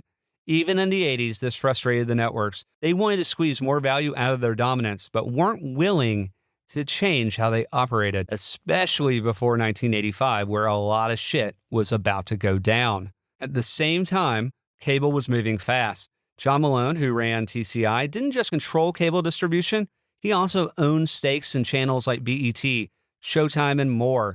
TCI even had a controlling interest in United Artists Theaters, which is the biggest movie theater chain in the country at the time. And, you know, they're not just diversifying, they're trying to capture more value across the value chain, you know, trying to be able to, okay, well, if people are watching this, we think they're also going to be watching in movie theaters. Why not try to own shares of that? And then if we own distribution as a cable operator, why not invest in new cable channels? That's extremely smart. And for Malone, it was genius because he made a ton of money on it. Cable was rising, and thanks to looser regulations, companies like Malone's could grow across media, not just vertically. Meanwhile, the networks are locked out of most of those growth opportunities. Now, John Malone thought this was one of the network's biggest mistakes, and it's really funny that I say the networks about 3 gigantic conglomerates at the time, because they're all basically the exact same. Malone doesn't single out one network, they all act in tandem. They couldn't or didn't want to view cable as a possible outlet for their programs. He explained, quote, they failed to view themselves as programmers and instead saw themselves as broadcasters. It was a classic error. They fought a new technology rather than try to own it, end quote. Now, personally, I don't think I've ever seen this articulated so well. Of course, John Malone would be the one to articulate it so well because he's a legitimate genius. You know, it's true. You can't fight gravity. The record labels tried to in 99, 2000 after Napster launched. You know, they tried to legally stop the piracy, and look how that all turned out. Basically, they went through a decade-long dark age until Spotify came in like a renaissance for music and brought the music industry back. You know, there's a lot of haters out there, but Spotify is an amazing business, and they have the best capitalized competitors maybe ever between YouTube and Apple, and Spotify is just Spotify, and yet the product is amazing, and they still have to give, 75% of their revenues directly back to the labels? And who gets all the blame? Anytime there's an issue, who gets the blame? Spotify does, not the labels. I mean, it's just wild. The networks could have been more aggressive. They could have bought or launched their own cable networks. They could have done those things. It was legal. Or at the very least, they could have stuck with the channels they did launch, like Satellite News Channel. But they didn't have the stomach for it. You know, they're on a quarterly basis, and those executives had spent their entire lives climbing that ladder. They didn't want cable to be the reason they failed. They didn't want to be ejected from that chair So instead of buying a cable network or experimenting in some way, shape, or form, they stayed their course and stuck with what they knew. And on paper, it seemed to be working. From 1976 to 1984, which is right when cable is on the satellite, network revenues jumped 324% with double-digit growth every year. They were kings, but that kind of growth breeds complacency. And surrounded by mahogany-paneled walls and holier-than-thou thinking, they couldn't see what was coming, nor did they really want to. This wasn't like today where tech companies are, only the paranoid survive. Today, if a tech giant like Meta is failing at something, they copy, invest, acquire, and do whatever they freaking can to catch up. Anything to protect their turf, to protect their future while reinvesting money into their future. But in the mid-'80s, ABC, NBC, and CBS, not only did they not think like that, they didn't move like that. They grew wide. They grew fat. More affiliates, more radio stations, always within FCC rules. But cable was still beneath them. And to be fair, I empathize with it. It kind of made sense. Cable, the same backwoods stations filled with reruns and low-budget ads practically begging viewers to call in and buy now. Cable. Remember, in the 70s, the networks lived on luxury. Executives took limos just a few blocks to their office. They chartered planes, and even technicians flew first class. The networks were still controlled either by their founders or folks who worked with their founders, and they'd yet to become parts of bigger systems, of bigger conglomerates, which gave employees real job security and, honestly, a lot of confidence in their operations. Even the worst, and by worst I mean the lowest ranked network, which is 3 out of 3, which is still very good, was wildly profitable. As CBS founder Bill Pally told Ken Auletta, quote, "There was sort of a comfortable attitude on the part of the networks," end quote. And by the mid-'80s, Pally was still at CBS, albeit more a figurehead than the media mogul he once was. He'd spent over 5 decades in a world where the big three only competed with each other. Their offices sat blocks apart from each other, and there was plenty of ad money to go around. Profits were guaranteed unless they truly, truly messed things up. Their focus was on beating each other and looking really good to Americans, not on outside threats like cable. As NBC's Brandon Tartikoff, one of the greatest programmers in the history of broadcast television, told Ken Auletta, quote, "In the old days, it was us versus them," end quote. But cable, real competition, it was barely on their radar. And as Bob Dylan once sang, "The times they are a-changin'." They always are, and they always do. But inside the stately old TV networks, not much had changed in decades. Technology and progress were taking over. First came the satellite, then cable, then the VCR, personal computers, video games, you name it. If there's one lesson from the show I want you to take away, it's that it's nearly impossible to stop technological progress once it's started. You can't just bitch about it, because while you're bitching, your competitors building that new technology are moving fast. They're incentivized to. By 1985, 20% of American homes had a VCR, even though there were very few movies to actually rent or buy at that point. But the VCR wasn't really a threat to the networks. It's just a point I'm trying to make. It was more of a headache for Hollywood, who hated it. They hated any kind of new technology. They've always feared anything new when it comes to distribution, or really when it comes to technology. Still, as with anything that shifts from scarcity to abundance, more viewing options meant fewer eyeballs on the big three networks, and network TV viewership started to fall. In 1984, 75% of homes were tuned in to one of the three networks on a typical night. 3 out of 4 homes is not bad, right? In fact, they would kill for that right now. But when you consider that just 8 years before, in 1976, that number was 92%, I'm telling you, that's a big drop. And then, by 1991, that number would drop to just 62%. In short, the networks are losing 1 out of every 3 viewers. It's like cable over the last 15 years. The networks are facing a series of difficult choices, what Ken Auletta called a Hobson's choice, where they were stuck like 3 blind mice. not because they were dumb, but because every option came with a major cost and downside. For example, if they didn't pay for, say, the NFL to broadcast games, the games would likely move to cable, right? Now there's an alternative.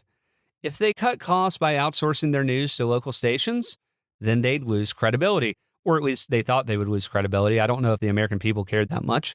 If they stopped paying Hollywood for their hit TV shows, they'd lose massive advertising opportunities, right? Fewer TV shows, less fresh, big advertising deals.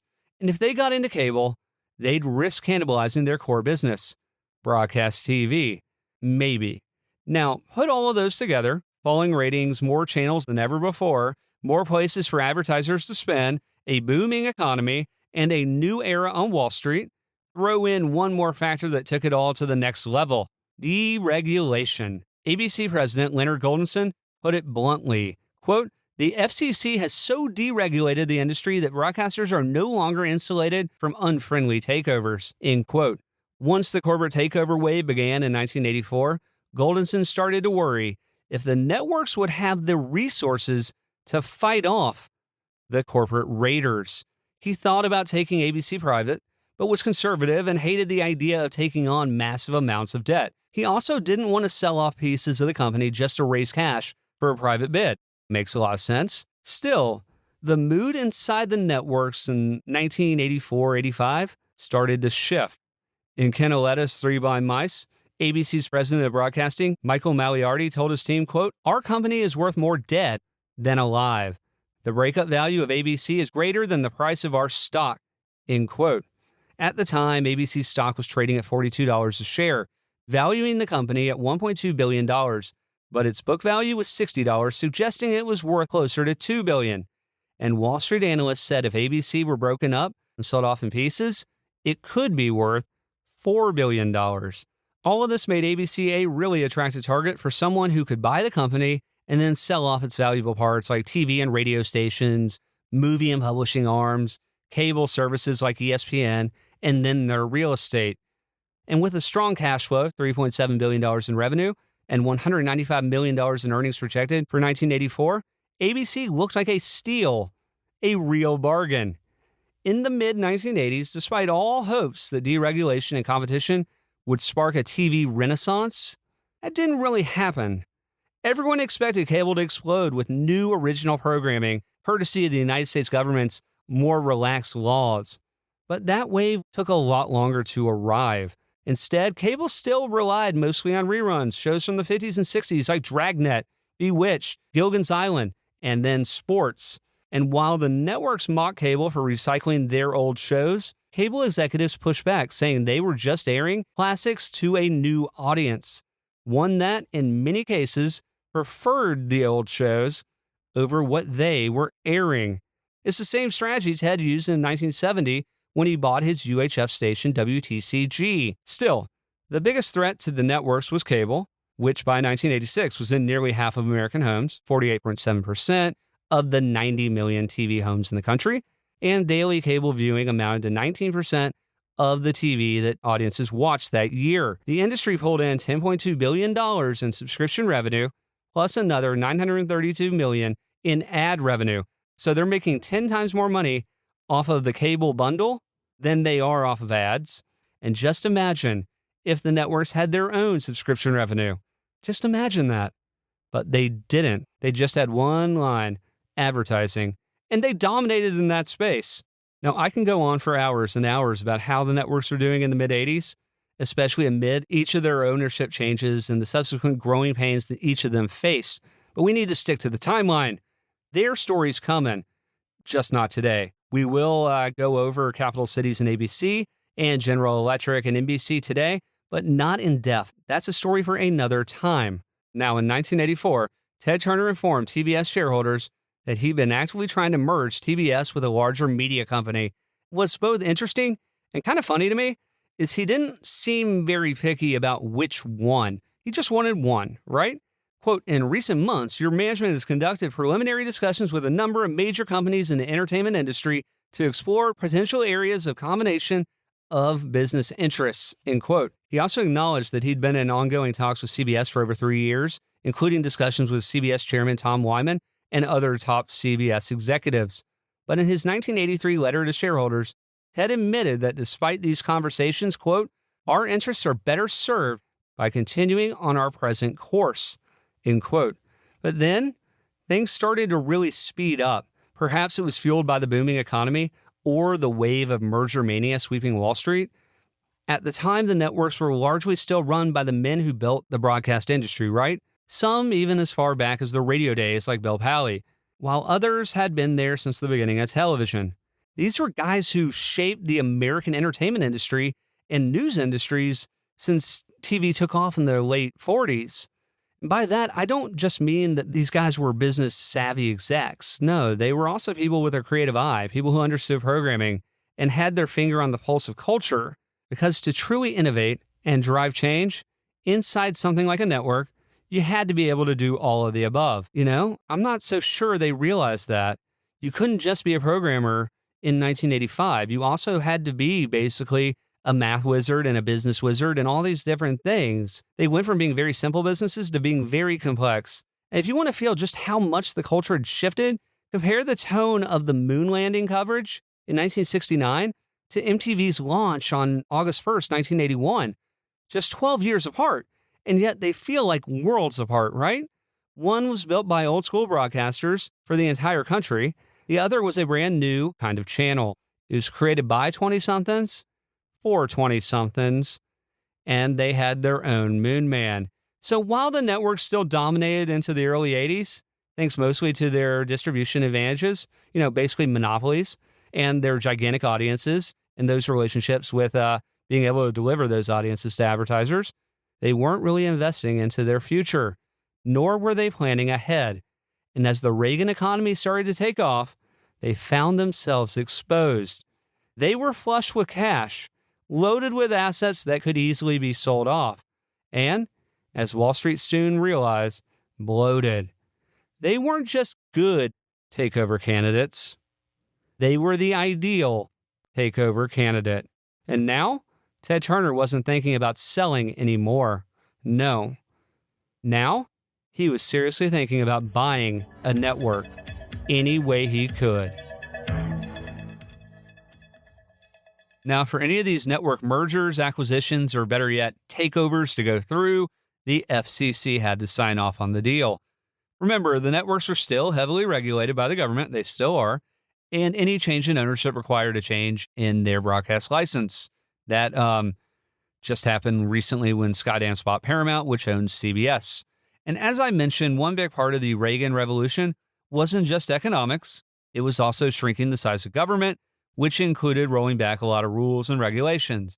Ironically, still, rules were rules, and a key part of any network takeover, friendly or hostile, was going to mean getting FCC approval.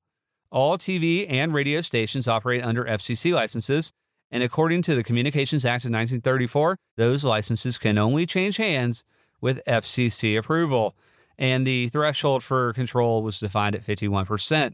So if you bought 51% of a TV station, you had to have FCC approval. Now, the networks themselves each owned the maximum number of TV stations allowed, which at the time was 7. So any change in control still required FCC approval, even if the buyer planned to sell those stations later. By the mid-'80s, FCC chairman Mark Fowler, who'd been appointed by President Reagan, began pushing to loosen these ownership rules, believing the free market could solve most problems.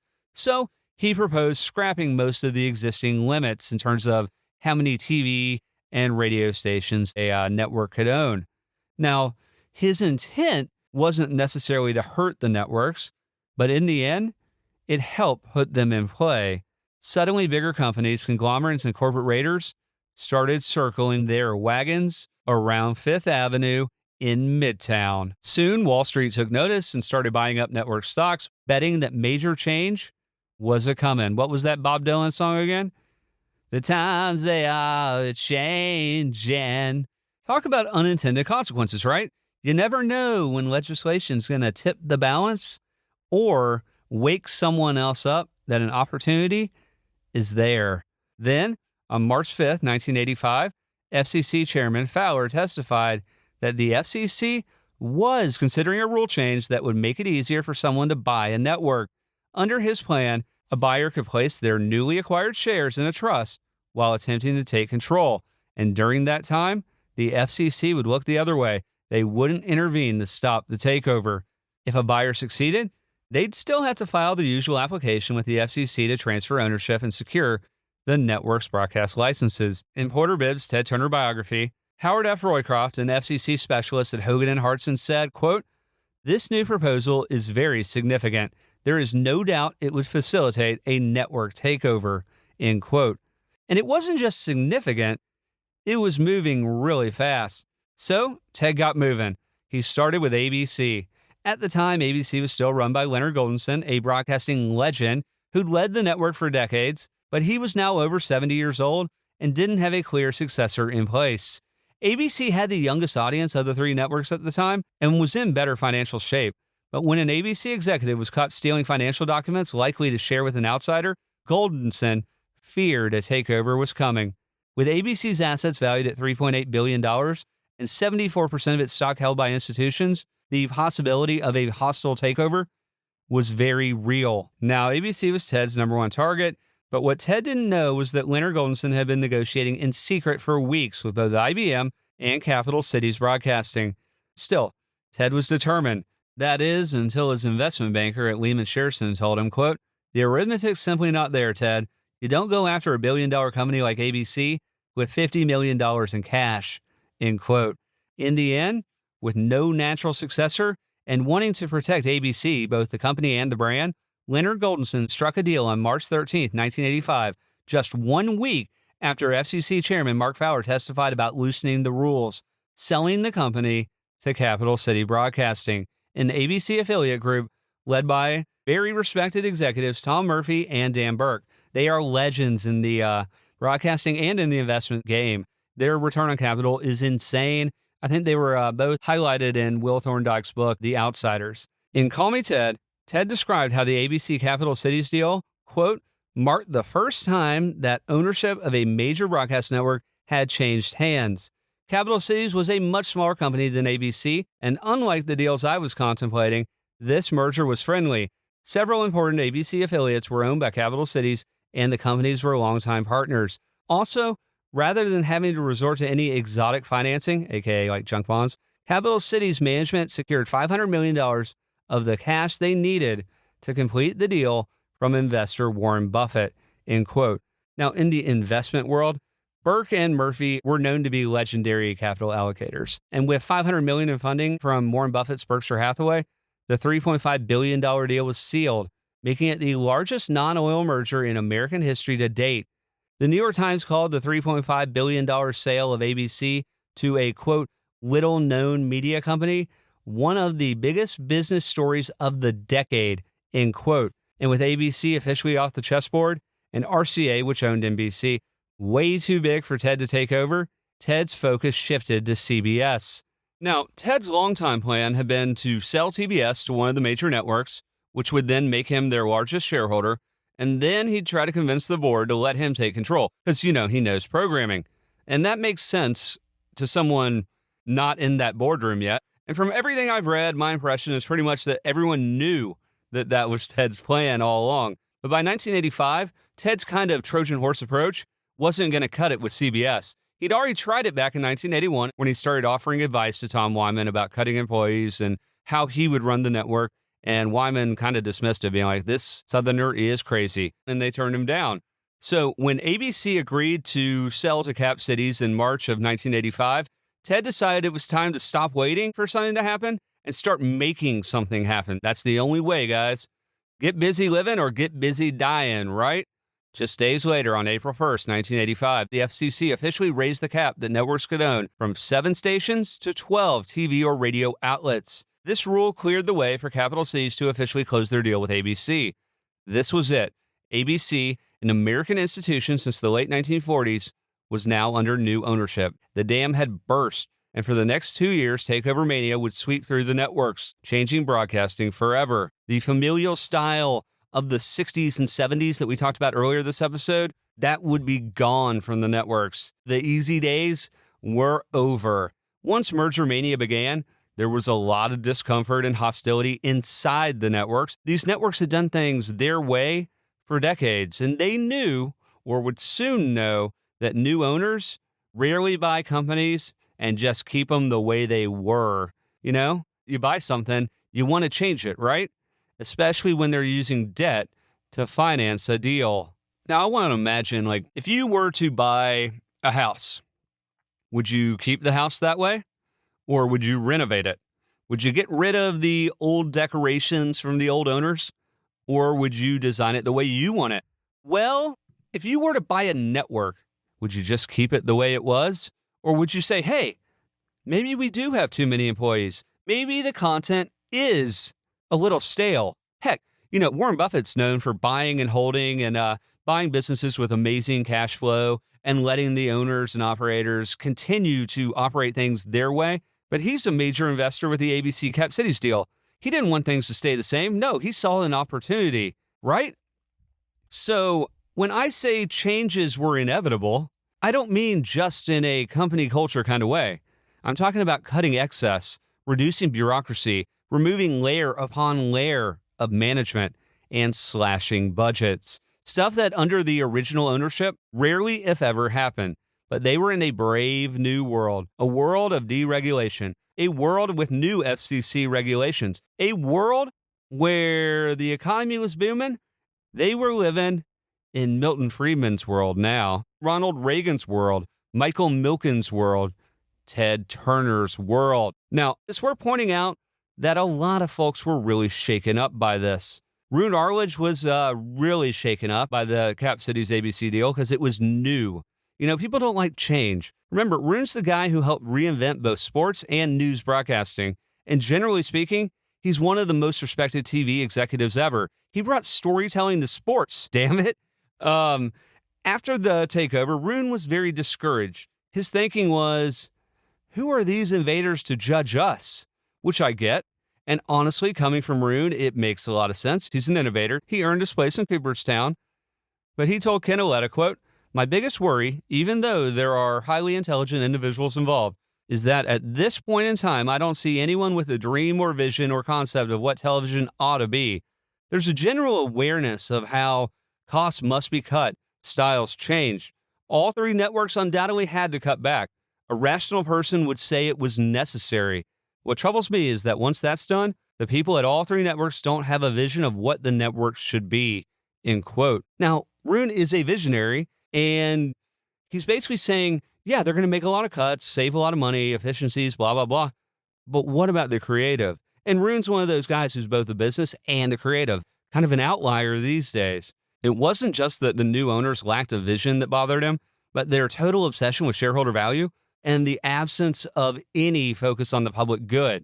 As Roone said, quote, what worries me is that I don't get a sense this is temporary and that after the cost cutting, we'll resume the vision and do creative things. If you have access to the airwaves, there is some responsibility beyond just the stockholders, end quote. It's kind of like when you make all the cuts, are you going to ever reinvest in the programming? That's what he's really worried about, and a responsibility to American citizens with the news. Now, the public good is a phrase that's been used by networks for decades. It lacks a solid definition. It's kind of like pornography where you know it if you see it, right?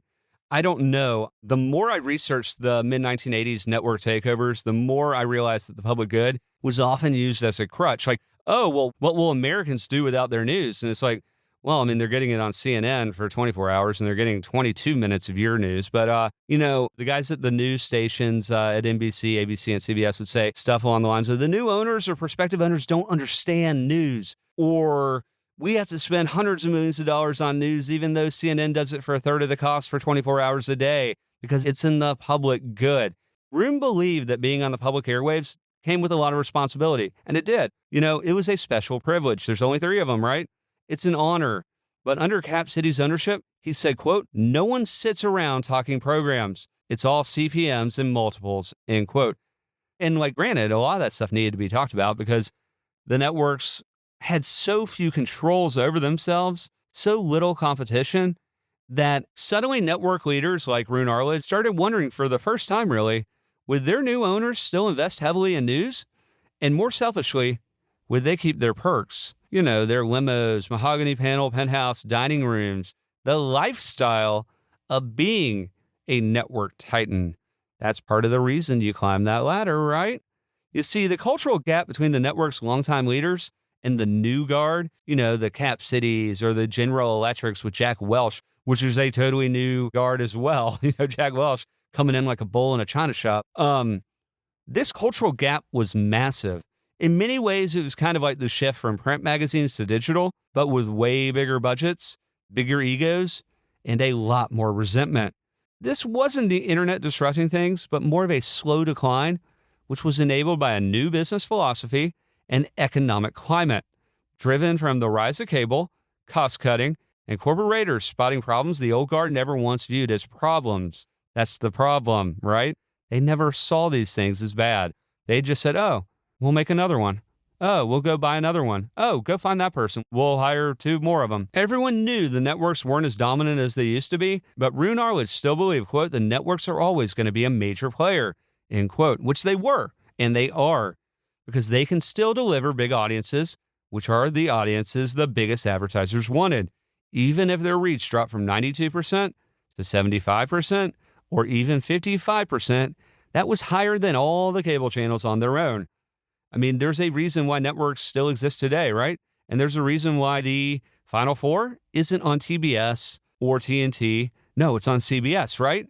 Still, the new owners looked at all the risks and questioned whether spending $3 billion on entertainment actually gave them an edge over the other 2 networks. You see, these guys were far more analytical and less driven by gut. And you're probably saying in 1985, they were more analytical and driven by gut? Yeah, they were. And they were driven by making money for their shareholders. Things were a lot different. And Cap Cities knew what the fuck they were doing. And just like Ted Turner, they didn't like to hear, well, that's the way it's always been done. No, that's not the right answer. You know, it made it obvious that they were going to be very skeptical of Rune Arledge's idea that this is a business of hits. Now, in Hollywood, it is a business of hits. In music, it is a business of hits. But when you aggregate all the programming, that's when you win. This was classic disruption. So when the FCC approved the Cap Cities acquisition of ABC without objections, Ted Turner saw his opening. If he was ever going to own a broadcast network, this was his moment. As the media landscape kept shifting through the 80s, the old school boardrooms started to realize a new era had arrived. One that felt less like an evolution and more like barbarians at the gate. And with ABC off the table and NBC too big and too tied to RCA to acquire, Ted turned his attention to what many considered the crown jewel, the Tiffany Network, CBS. Now, while ABC was being swallowed by Cap Cities, the fear inside their building ran deep. Even before the deal was finalized, ABC preemptively cut 615 jobs, and then shockingly, at least to the old guard, sold off its Pollock and de Kooning's once displayed proudly in their executive dining room. Meanwhile, inside CBS's Black Rock headquarters, the mood was a full-blown panic. Executives scrambled and started to call investment firms to see if Ted Turner had started buying CBS stock. Ted knew, quote, I needed to act quickly. ABC was off the market, and speculation was rampant that NBC, a subsidiary of RCA, and CBS were prime targets for takeovers. RCA was too big for me to take on, and it's practically impossible to make a hostile bid for a subsidiary. That left CBS, but I was in a tough spot, on my own, without big money behind me, end quote. So Ted went to his plantation and did what I like to do when I need to think, which was go on some long walks trying to figure out his next move. Now, he'd already talked to Michael Milken, who was the junk bond king at the time, about raising money using Milken's high-yield junk bonds. We'll talk more about Milken in the next episode, but then Ted had an idea. He asked himself, quote, what if we offered the junk bonds directly to CBS shareholders? These instruments were very much in fashion, but no one had ever tried swapping them directly to shareholders. This would definitely be a unique approach, but I thought it might work, end quote. Now, this wasn't just a bold idea. It was an audacious idea. To pull it off, Ted needed an investment bank that specialized in big, complex deals like this, the kind he estimated would be in the $5 to $6 billion range. Keep in mind, TBS at this time is not even worth $1 billion. But he also knew something else. While his cash-free, junk bond-funded takeover was risky, the fees it would generate for the bank, whichever bank took it on, would be enormous. And as books like The Big Short remind us, Wall Street loves big fees. So Ted went to Shearson Lehman, then a division of Amex, and he knew they were well-suited for this kind of deal. And at first, they were really interested. Heck, they even accepted a $1 million retainer and spent a few weeks helping Ted map out the strategy. But then, out of nowhere, they backed out. Ted soon found out why. You see, it wasn't just about the money. It was about 60 Minutes. And I'm not talking about the time. I'm talking about the news magazine, iconic television show on CBS. Ted explained, quote, "The takeover business was controversial then, and none of these guys wanted to back a hostile bid for CBS, only to find Mike Wallace and a camera crew knocking on their door to do an investigative piece on their company. It was eye-opening for me to see the powerful influence the networks had." End quote. I'd say he was about to see all of the powerful influence CBS had at the time. Now, the story goes that someone stepped in to help his friends at CBS, telling Shearson, who Ted was working with, to look for new deals, to claim a conflict of interest, and walk away. By invoking conflict of interest, Ted was forced to find a new investment bank to keep his CBS takeover dreams alive. Shearson did throw him a bone, suggesting he try E.F. Hutton, and even offered to make an introduction. But before that, Ted went to First Boston, who also claimed a conflict of interest. Then he went to Drexel Burnham Lambert, which was Michael Milken's firm, famous for dominating the junk bond scene at the time. But CBS had already paid them a retainer just to keep them off the chessboard as well, which was really smart, because Michael Milken is the kingmaker at the time. So Drexel and Milken were sidelined from the wave of network takeovers that followed for the next 9 months, much to the excitement of Wall Street, I must say. It's kind of like conflicting out LeBron James in his prime from the playoffs. So, with First Boston, Shearson Lehman, and Drexel all knocked out of the running due to conflicts of interest, Ted turned to the firm Shearson Lehman had recommended, which was E.F. Hutton. Now, E.F. Hutton had taken a hit in the early 80s, with its profits and reputation both in decline. But they were eager for a comeback, and they knew a high-profile takeover of CBS could put them back on the map. So they quickly embraced Ted, agreeing to a $2 million retainer with potential fees north of $30 million if the deal went through. But unlike the firms that were sidelined due to conflicts of interest, Hutton had little experience with FCC-regulated deals like this. Ted explained, quote, "Eventually, E.F. Hutton agreed to work with us, and we began an intense period of mapping out a deal. This was no simple matter. We had to not only work out the mechanics of our debt offer, but also sort through the complicated regulatory issues our acquisition would face. In addition to the usual issues related to the FCC approving station license transfers, in many markets, CBS-owned television and radio, the FCC allowed them to maintain this cross-ownership even after the laws were established that outlawed this practice. While CBS had been given this grandfather clause, if and when the company ever changed ownership, the buyer would have to sell either the radio or the television stations in these markets to come into compliance. In addition to a financial advisor, we needed extensive legal help. And when word got out that we were working with E.F. Hutton and moving forward with the bid, CBS hired numerous New York law firms that specialized in takeovers, making it practically impossible for those firms to work with us. Ultimately, we were able to hire a firm in Los Angeles named Latham & Watkins, and they did a good job, end quote. First off, that's really good prevent D. CBS conflicted out not just the investment banks, but the lawyers. Ted had to go across the country to get a law firm.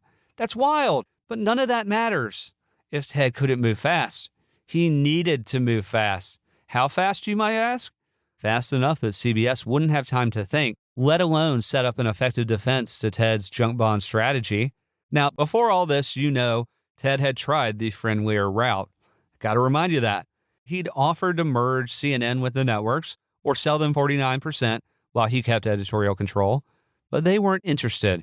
You see, whether it was his brashness or his outspoken style or just the fact that he was a Southerner, they didn't like him.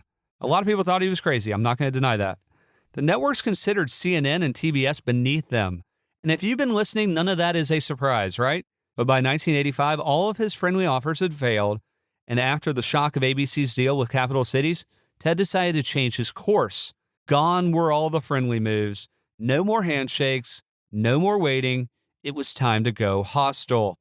Now, CBS, short for Columbia Broadcasting System, started as a radio network in 1927. It was founded by a talent agent named Arthur Judson, who couldn't get airtime for his clients on NBC, and soon merged with Columbia Phonographic and Records, and was bought by William S. Paley for $400,000. Under Paley, CBS became a radio empire, and then the most dominant force in television. And now, CBS was in Ted Turner's crosshairs. If you've been listening to this whole series, first off, I really appreciate you. Let me know what you think. Please rate it 5 stars. You know, Ted and CBS's leadership weren't exactly besties. They'd clashed many times before, like back in 1979 when the network started seeing cable via satellite as a real threat. So CBS, ABC, and NBC went after Ted's Superstation in Congress, accusing it of being a low-quality, profit-driven channel. God forbid. In response, Ted launched an hour of commercial-free children's programming, promised better primetime shows with fewer ads, and increased public service announcements on important issues. He also challenged them, make better content, make more children's content, make safer content, better for American minds. Did they ever do it? Of course not. None of them followed his lead. They just acted like he was some bumbling idiot from the South. Meanwhile, sitting in his office, cigar in hand, Ted thought, quote, "This Paley guy sounds kind of interesting. Maybe we ought to have lunch sometime, but it can't be right away because I'm busy as hell," end quote. And remember, back in our first CNN episode, that's episode 7, longtime CBS newsman Daniel Shore, who later joined CNN under a one-of-a-kind contract, said of everyone he'd ever worked for, Ted Turner was the closest to Bill Paley. Just a few years later, in a tense 1982 Playboy interview conducted on an airplane where Ted famously broke the reporter's tape recorder, he admitted he was disappointed that CBS chairman Bill Paley didn't show up to his latest attempt at exploring a merger, saying, quote, "I didn't get to meet Paley. I'd like to someday," end quote. The reporter pushed back, reminding Ted that he once called Paley a failure in Broadcasting Magazine and had described CBS as a cheap whorehouse run by sleaze artists. Ted responded, quote, "I'm up some days and down others. If I'm feeling a little down, I'll let it all hang out. I do have a slight propensity to put my foot in my mouth," end quote. Now, this kind of introspection was a bit rare for Ted, but it also makes sense because in 1985, Ted Turner was diagnosed with bipolar disorder and began lithium treatment for the first time, which quickly stabilized his moods and caused a noticeable change in his behavior, which is great.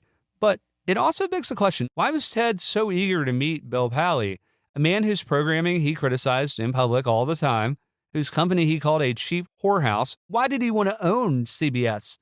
Well, as much as Ted loved to bash the networks, he knew CBS was the crown jewel, the most prestigious network of them all. It had the best news division, and it had Paley, who'd been with the company almost since day one, even if, by 1985, his role was mostly ceremonial.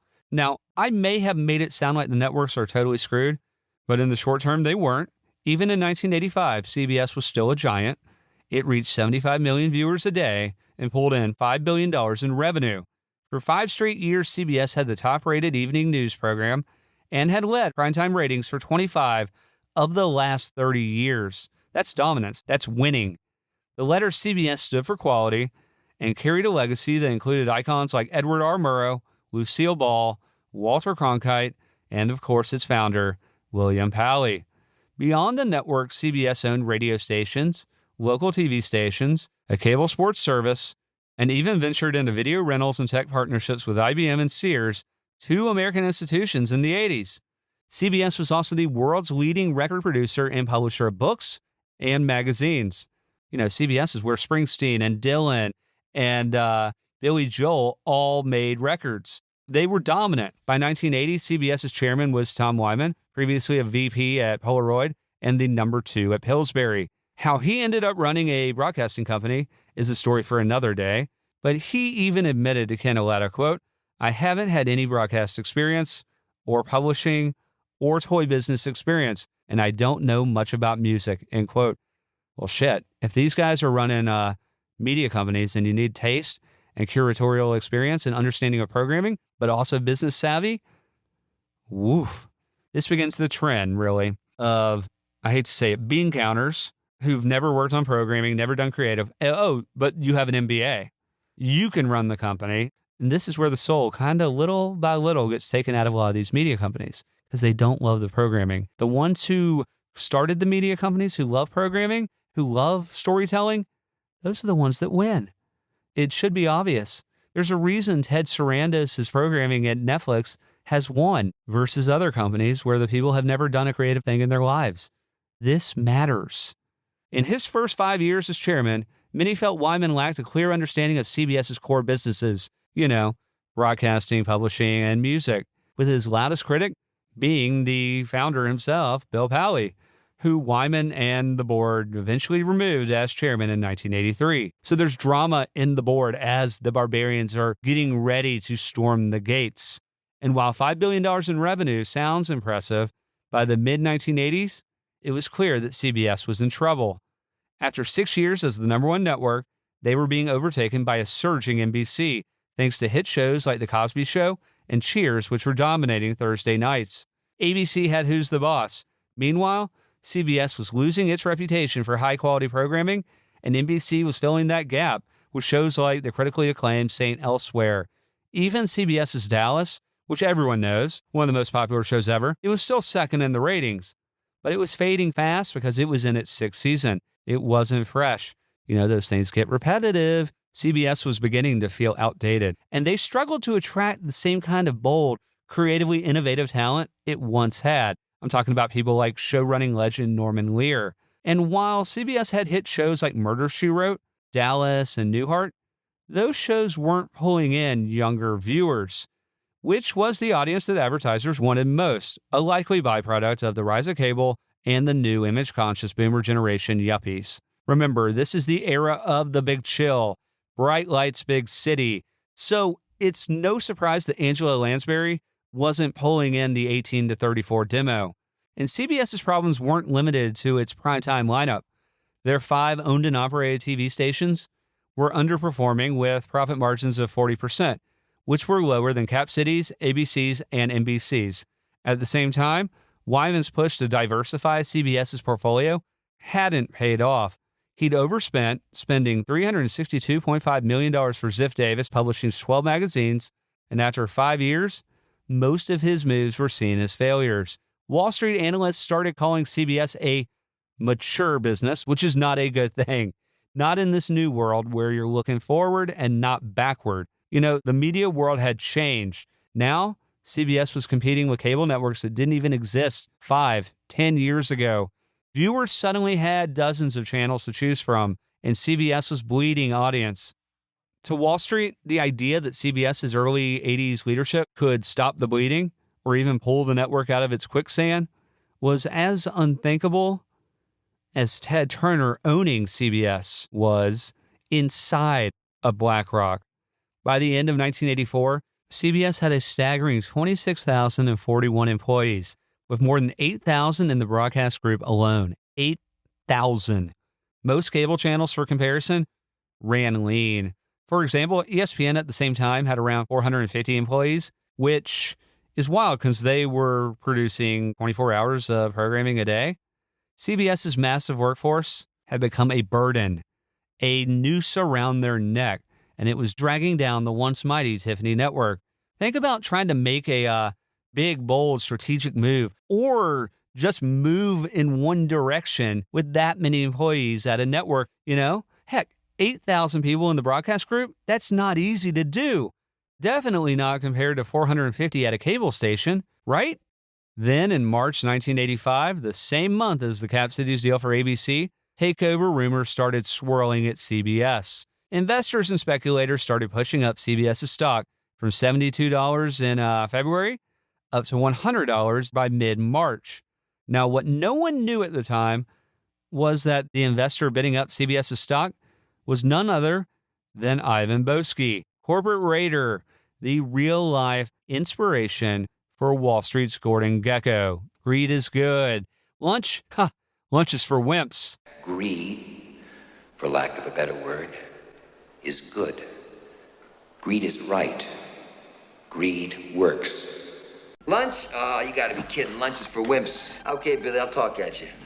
On March 30th, Boesky revealed he'd bought 8.7% of CBS, making him the company's largest shareholder. I'm sure they loved that. He was even a bigger shareholder than Bill Paley, who held 6.5%. CBS fired back with a lawsuit, of course, accusing Boesky of illegally financing his $247 million in stock purchases and failing to disclose conversations with Ted Turner. It's always legal, right? They refused his demand to buy back his shares at a premium, which was Greenmail, and went straight to the SEC and New York Stock Exchange. But their aggressive stance backfired. Merger rumors, maybe with Time Inc., maybe with GE, sent the stock soaring even higher. It went past Boesky's $110 per share Greenmail offer, and suddenly Wall Street reevaluated CBS.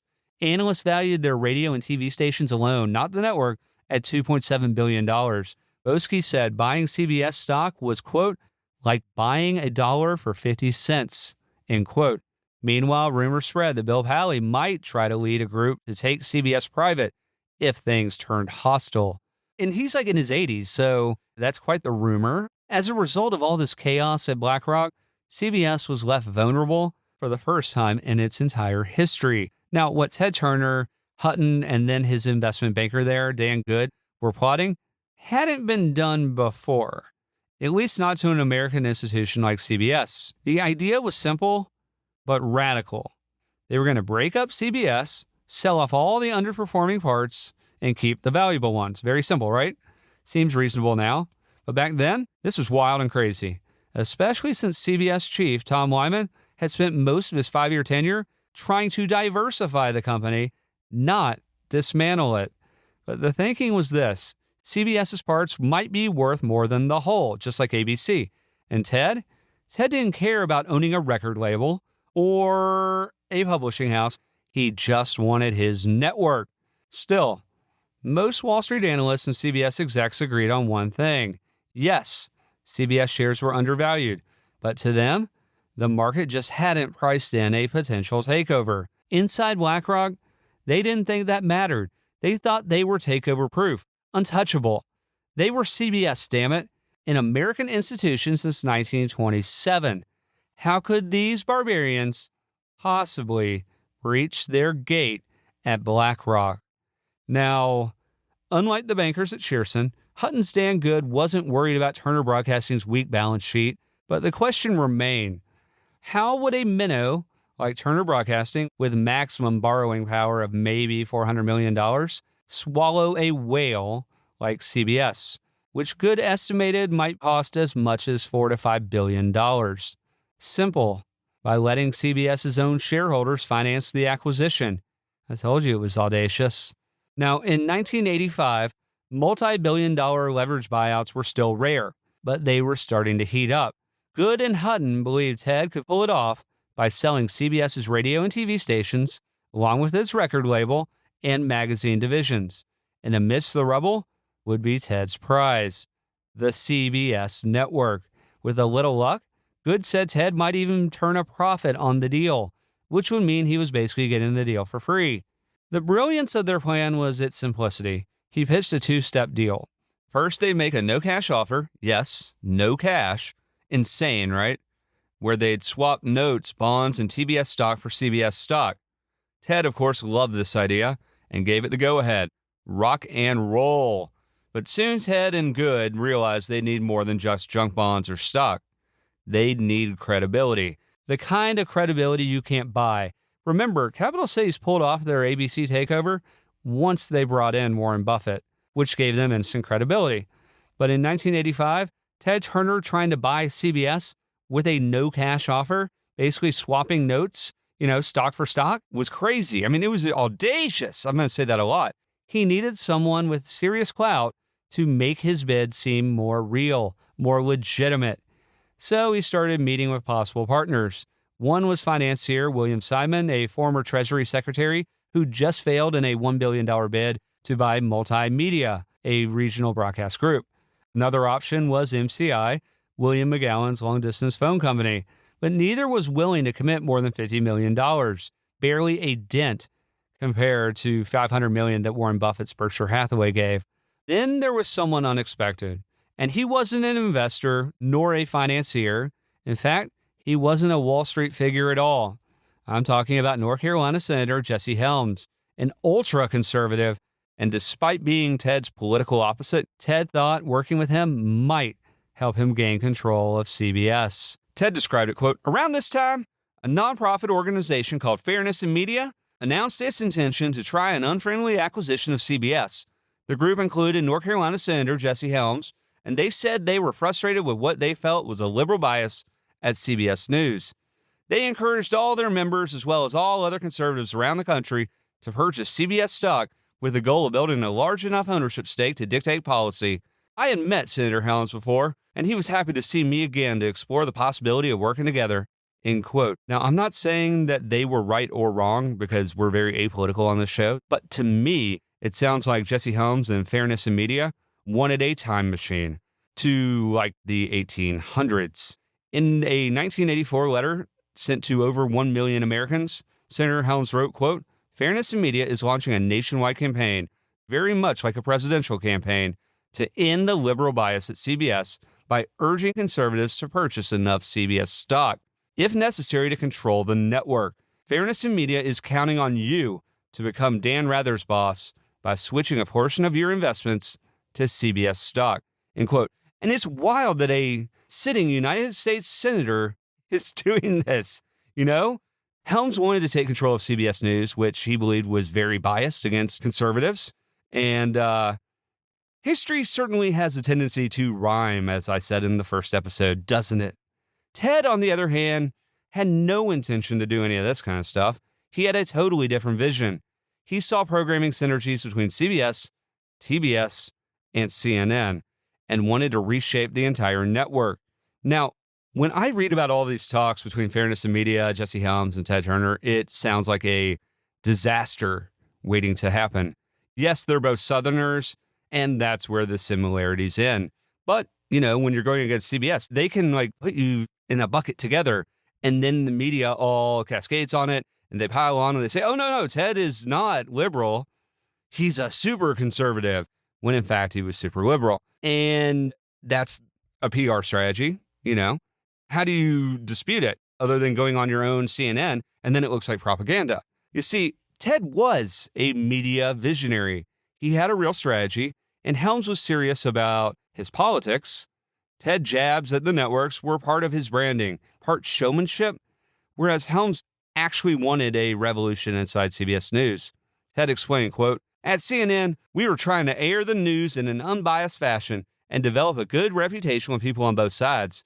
Incidentally, I must really have kept people guessing about my political views in those days. The Fairness in Media discussions coincided with the planning stages for the first Goodwill Games, and on one of my trips to Washington, I went straight from Jesse Helms' office to the Soviet embassy. While Helms was most concerned about network news content, I told him that I really wanted to do something about all that sleazy, violent entertainment programming that they ran. These shows drew a large audience, and that's all they cared about. I remember saying in a speech one time that 70% of network programming was trash, and at the cocktail party afterward, a network programming person confronted me about it. I asked him what percentage he would put on it, and he said 50%. I said, well, when I went to school, 50% was a failing grade. So based on even your own estimates, you guys get an F. Another network person once said to me, you know, Turner, you've criticized us network executives for our sleazy programming, but I want you to know that in our personal lives, most of us are upstanding, fine family people. I told him, that's what the Nazis said at Nuremberg.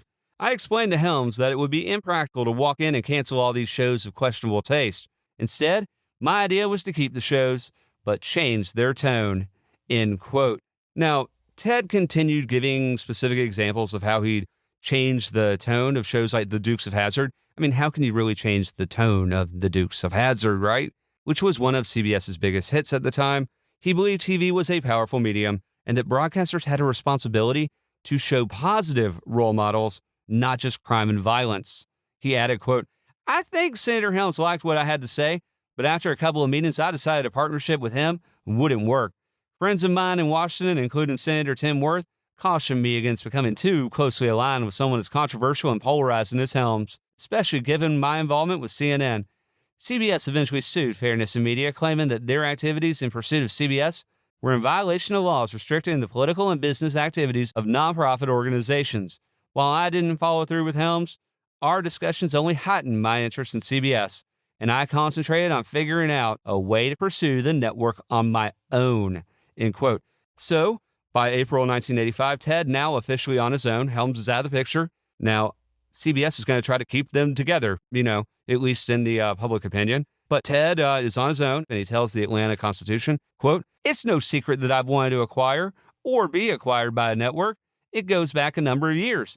I knew Helms wasn't going to leave the Senate to run a network if he was successful, and I suggested that I do have the qualifications to run a network, and that was what my interest in meeting him was," end quote. Still, the mere fact that Ted even approached Jesse Helms in the first place seriously rattled CBS's management. In a way, it made the idea of Ted Turner making a move on the network feel even more real, more serious, more threatening. So in the end, Ted moved forward without Helms, but not before notifying the FCC that he was planning to launch a hostile takeover of CBS. So, now that CBS knew for sure that Ted was coming, they reacted exactly as you'd expect. Chairman Thomas Wyman dismissed the move, saying there was no financial substance to Ted's interest in CBS, aka he does not have the money. So you're telling the press, no, Ted has no shot. But this guy does what he says he's going to do every freaking time. But then at a cocktail party, he admitted, quote, "We are in a position to react promptly should anything of real substance develop." Then added, and this is the big one, "Mr. Turner simply does not have sufficient moral character to run a network," end quote.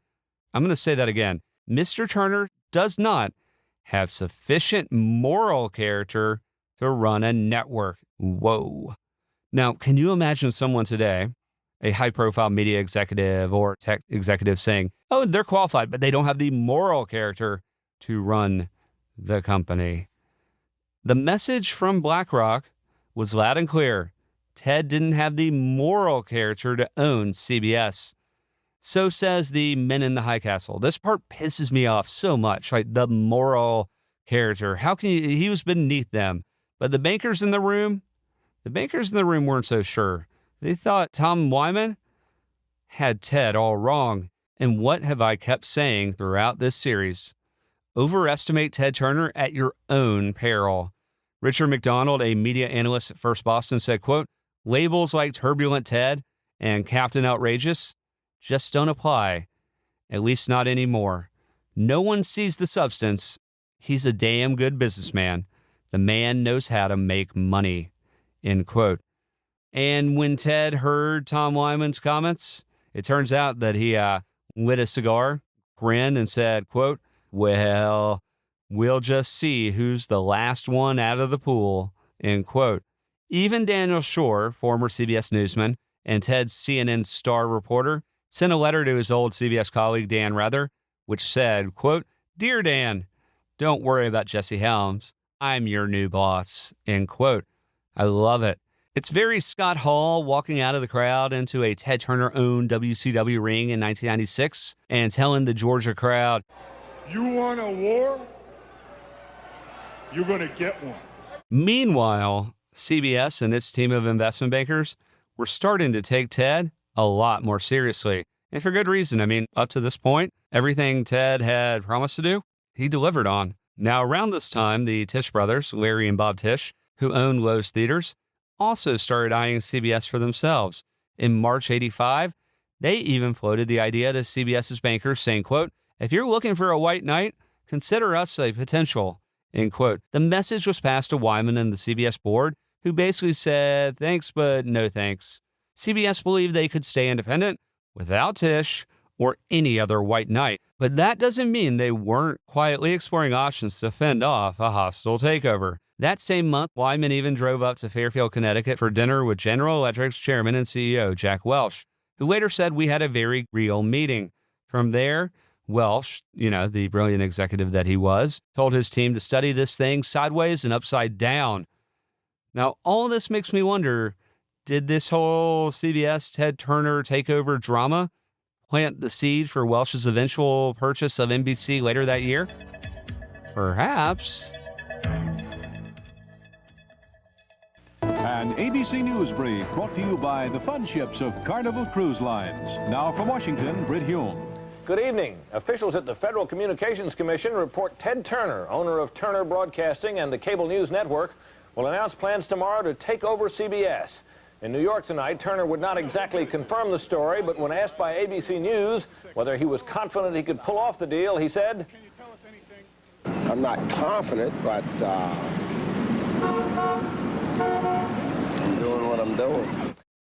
On Thursday, April 18th, 1985, Ted Turner took the stage at New York's Park Lane Hotel in front of a packed room of more than 200 reporters, analysts, and investment bankers. He looked straight into the live TV cameras and, with a serious expression, declared war on CBS.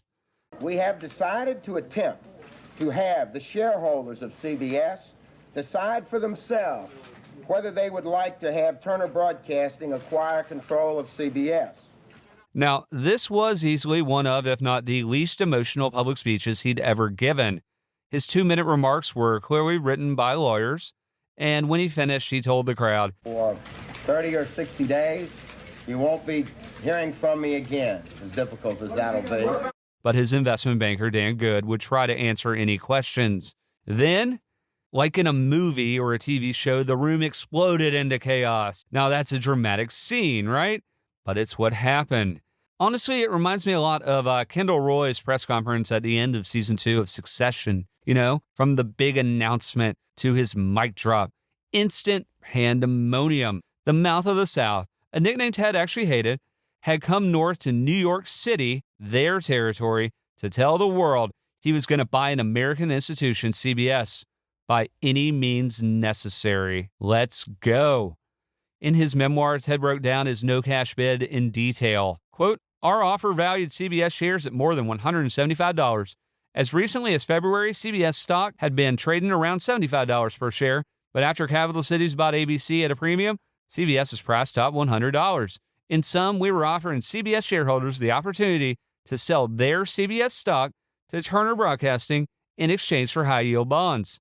While CBS shares had provided them with dividends of around $3, our notes would have paid closely to $22 annually. We would pay these notes off using the company's operating profits and also through the sale of the CBS record division, which was worth about $1 billion, and the book publishing division, which was worth about $500 million. It was an intriguing deal that had a lot going for it, but one thing it didn't have was cash, end quote. Inside the Park Lane Hotel, the press conference had the feel of a Hollywood premiere, but over at BlackRock, the mood was like barbarians at the gate. And this was years before the book of that same title came out. They were hunkering down. They were figuring out their strategy of how to stop this Alexandrian siege of their BlackRock. Ted's offer was valued at $175 a share, or $5.41 billion total, and it was carefully designed to appeal to both retail investors and big institutions. Ted's banker, Dan Good, called it, quote, the first leveraged buyout ever directed to shareholders, end quote. Ted's offer was ambitious, to say the least.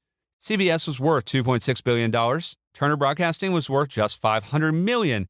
So this is truly a minnow, not just eating a whale. It's like a minnow eating a great white. So how is he going to do this?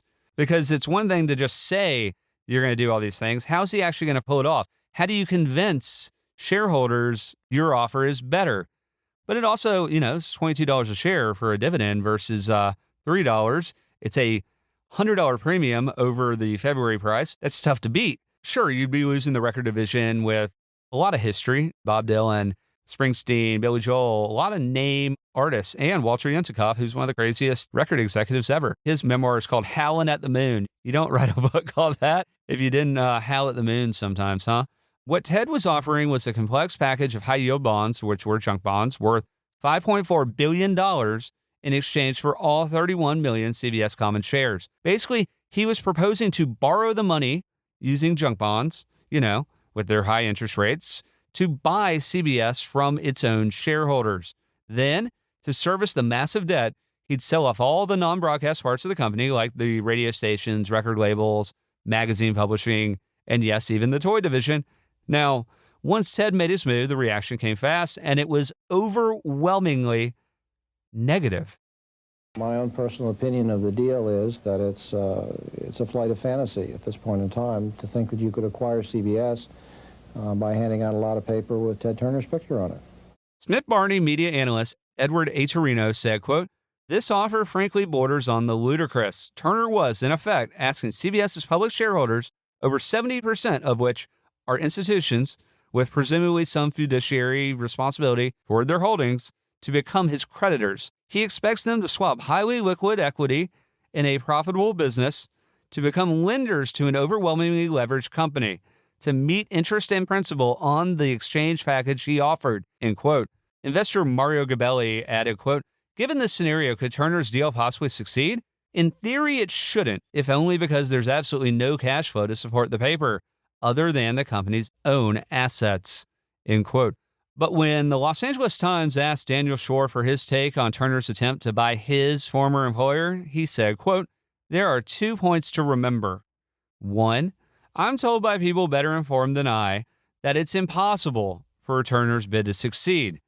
2, everything he has ever done has been impossible," end quote. To me, that says it all. Whether they wanted to admit it or not, Ted's announcement that spring Thursday in April of 1985 marked a turning point for CBS. For the first time, they were no longer fully in control of their own future. Ted's announcement of a $5.41 billion takeover of CBS with no cash down was as bold and daring as it was outrageous. And the fact that he planned to fund the whole thing with junk bonds and TBS stock? Come on. So, how did the press take Ted's bold offer? Well, Broadcasting Magazine said the deal got more praise, quote, "for brashness than for stockholder appeal," end quote. Because think about it. Here's a 46-year-old Ted Turner, brash, full of energy, the owner of Turner Broadcasting, which in 1970 was a flailing UHF station that was nearly impossible to find on a dial, while being 5th out of 5 stations in Atlanta, Georgia. Then you fast forward 16 years, and Ted Turner has changed the game with satellite distribution, built the biggest cable channel in the country, founded CNN, which also changed the game on news, taking it to a completely different level than anyone had ever even considered possible. And now he's trying to buy CBS, the crown jewel of American broadcasting, and he wants to do it all with bonds so bad in theory that they're called junk, along with his company's stock. Oh yeah, and no cash down.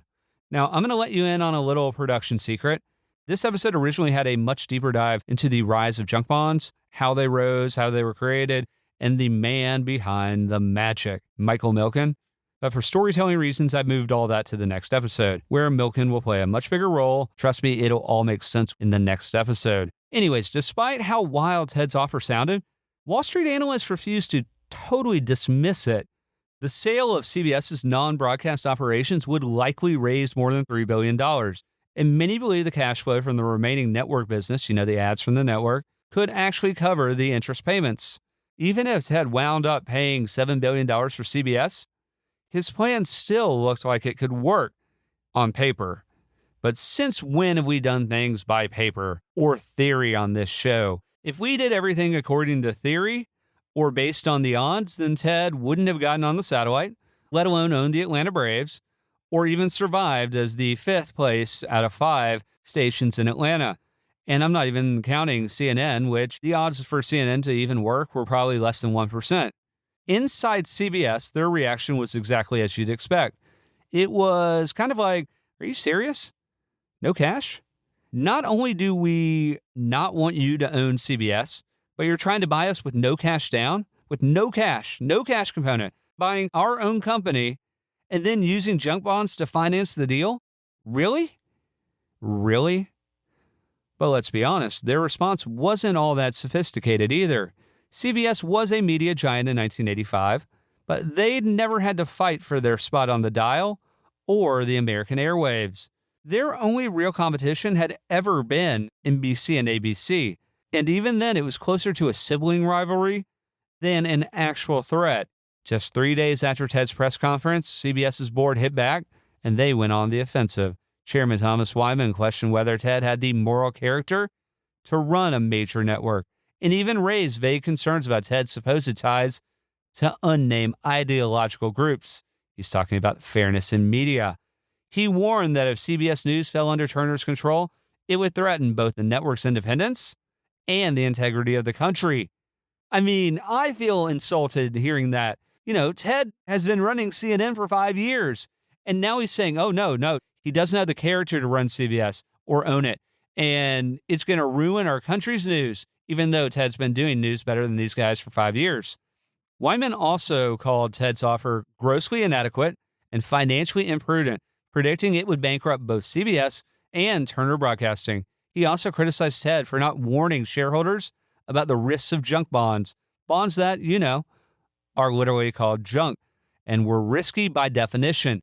Over and over again, CBS made it clear they saw Ted Turner as a dangerous, reckless outsider who would ruin the network and destroy their ability to serve the so-called public good. There's that term again, public good. You know, it's like we're better than you because we have moral character and you don't.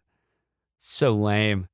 On a closed-circuit feed to the network's affiliates, CBS's Gene Jankowski said, quote, all that we and our audiences have gained from half a century of public service is at stake, and we don't intend to lose. End quote. To CBS executives who'd spent decades climbing the corporate ladder just to earn a seat in the mahogany-lined executive dining room, the idea of Ted Turner owning CBS wasn't just offensive, it was unthinkable. Never mind the shareholders here, who might have gotten a really good deal. To them, Ted's takeover idea felt existential. Now, setting aside what we already know about how Ted ran CNN, which was profitably and with much lower budgets than any of the network news divisions, while not meddling in the news coverage himself, CBS still saw this as the fight for their lives. Of course, Ted expected this, but even though he never said it outright, to me, this battle, maybe even war, felt more personal than anything he'd ever faced before. As Ted's takeover was moving fast, CBS scrambled to slow things down, and their hope was that good old-fashioned bureaucracy might do the trick. So they turned to the FCC, hoping regulators would delay the deal. But Ted pushed back hard. You know, Ted needs to get this deal in front of shareholders. They're the ones who are going to vote on it. And CBS's executives are like, we need to slow this train down as fast as possible. But the thing is, if you slow it down too slow, well, more potential barbarians approach your gate, right? All these things are very predictable, right? You know, smear campaign, go to lawyers, go to the government. That's what these guys have been doing forever. So they go to the government. And Ted says, basically, quit urging the FCC chairman to stop broadcasters from using the agency as a shield against competition. If you want to win, then win. Now, when someone as public and PR savvy as Ted Turner sets his sights on buying CBS and uses the press better than CBS, you know it's going to make headlines, right? And ultimately, CBS couldn't just sit there and do nothing. They needed to act, right? Whether that meant pushing Ted to raise his bid, finding a more favorable buyer, or figuring out how to protect themselves from future takeover attempts, they needed a strategy. And PR and legal ain't going to cut it. They needed to do something fast because Ted has a compelling bid here. To me, this whole ordeal is corporate drama, strategy, and then game theory at its best. I love it. It actually sounds like the premise of a great prestige drama on HBO, right? Like Succession, but an 80s version, blending media and Wall Street. And in hindsight, Ted's initial bid didn't just open CBS up for a takeover from him. It opened the door for anyone on Wall Street with some funding, a little imagination, and a desire to own CBS to do it. You see, Ted had essentially given everyone a playbook. And now that the genie's out of the bottle, good luck putting it back in, right? By May 1985, CBS was still scrambling to figure out their next steps to stop Ted Turner. Thomas Wyman was convinced there had to be better options than just letting Ted take over his network. He's also fighting for his job. And I think that goes understated. All these guys were, because Ted's going to get rid of all of them immediately if he takes over the network. But they really needed a strategy. One option was a leveraged buyout. CBS could buy back enough of its own stock to stay in control. Henry Kravis, the leveraged buyout king, even offered to help. But Wyman said no. Another idea was a management-led buyout with friendly investors like Larry Tisch, which would have protected CBS from Ted and other raiders. But Wyman wasn't interested in that either, because as Canaletta put it, it would have let him, quote, at the mercy of William Pally, end quote, since Pally owned the biggest slice of CBS and his approval would be necessary. Yikes. Now, some of the reasons Wyman rejected an LBO were practical. He didn't want to sell off CBS's publishing, magazine, or music businesses. They're all legitimate businesses at the time. And he didn't think an LBO would be necessary to keep them independent. But part of it also came down to his fear of the unknown. Because at the end of the day, you never know where an LBO, a leveraged buyout, might take a company and how all of it would end. CBS Publishing President Peter DeRoe, who often spoke with Wyman, said, quote, Tom was uncomfortable with uncertainty. If we couldn't get financing, the company might be put into play. CBS is a corporation using the nation's airwaves to serve the public, and, as such, Tom believed that it should remain public. Tom is an Eagle Scout that way. He did not believe CBS should be owned by a private club, end quote. Still, at the end of the day, CBS was a public company. Not Tom Wyman's, not Gene Jankowski's, not even Bell Pally's. And he founded the damn thing. And they couldn't ignore Ted's offer to the shareholders forever. These guys work for shareholders. We forget that often, but it's true. And the longer they waited, the more vulnerable CBS looked to other potential bidders. And sometimes the devil you know is better than the devil you don't. William Pally told Canaletta, quote, I never worried about Helms or Turner. I worried about people sitting in wait behind Helms and Turner. So we had to stop it, end quote. So with the stakes higher than ever, CBS went on the offensive. First, they filed a complaint with the SEC, urging them to void Ted's bid, calling it fiscally reckless and unsound. But they kept going, claiming TBS had never been profitable, had kept improper books for over a decade, and had misstated its earnings in 1983 and 1984, earnings that were the backbone of Ted's entire offer. CBS even unveiled a report from its own auditors, predicting that if CBS and Turner Broadcasting merged, the new company would be bankrupt by 1987. That's 2 years later. They're saying they're going to be bankrupt. A little dramatic, huh? But that was the point. They wanted to scare the shit out of everyone.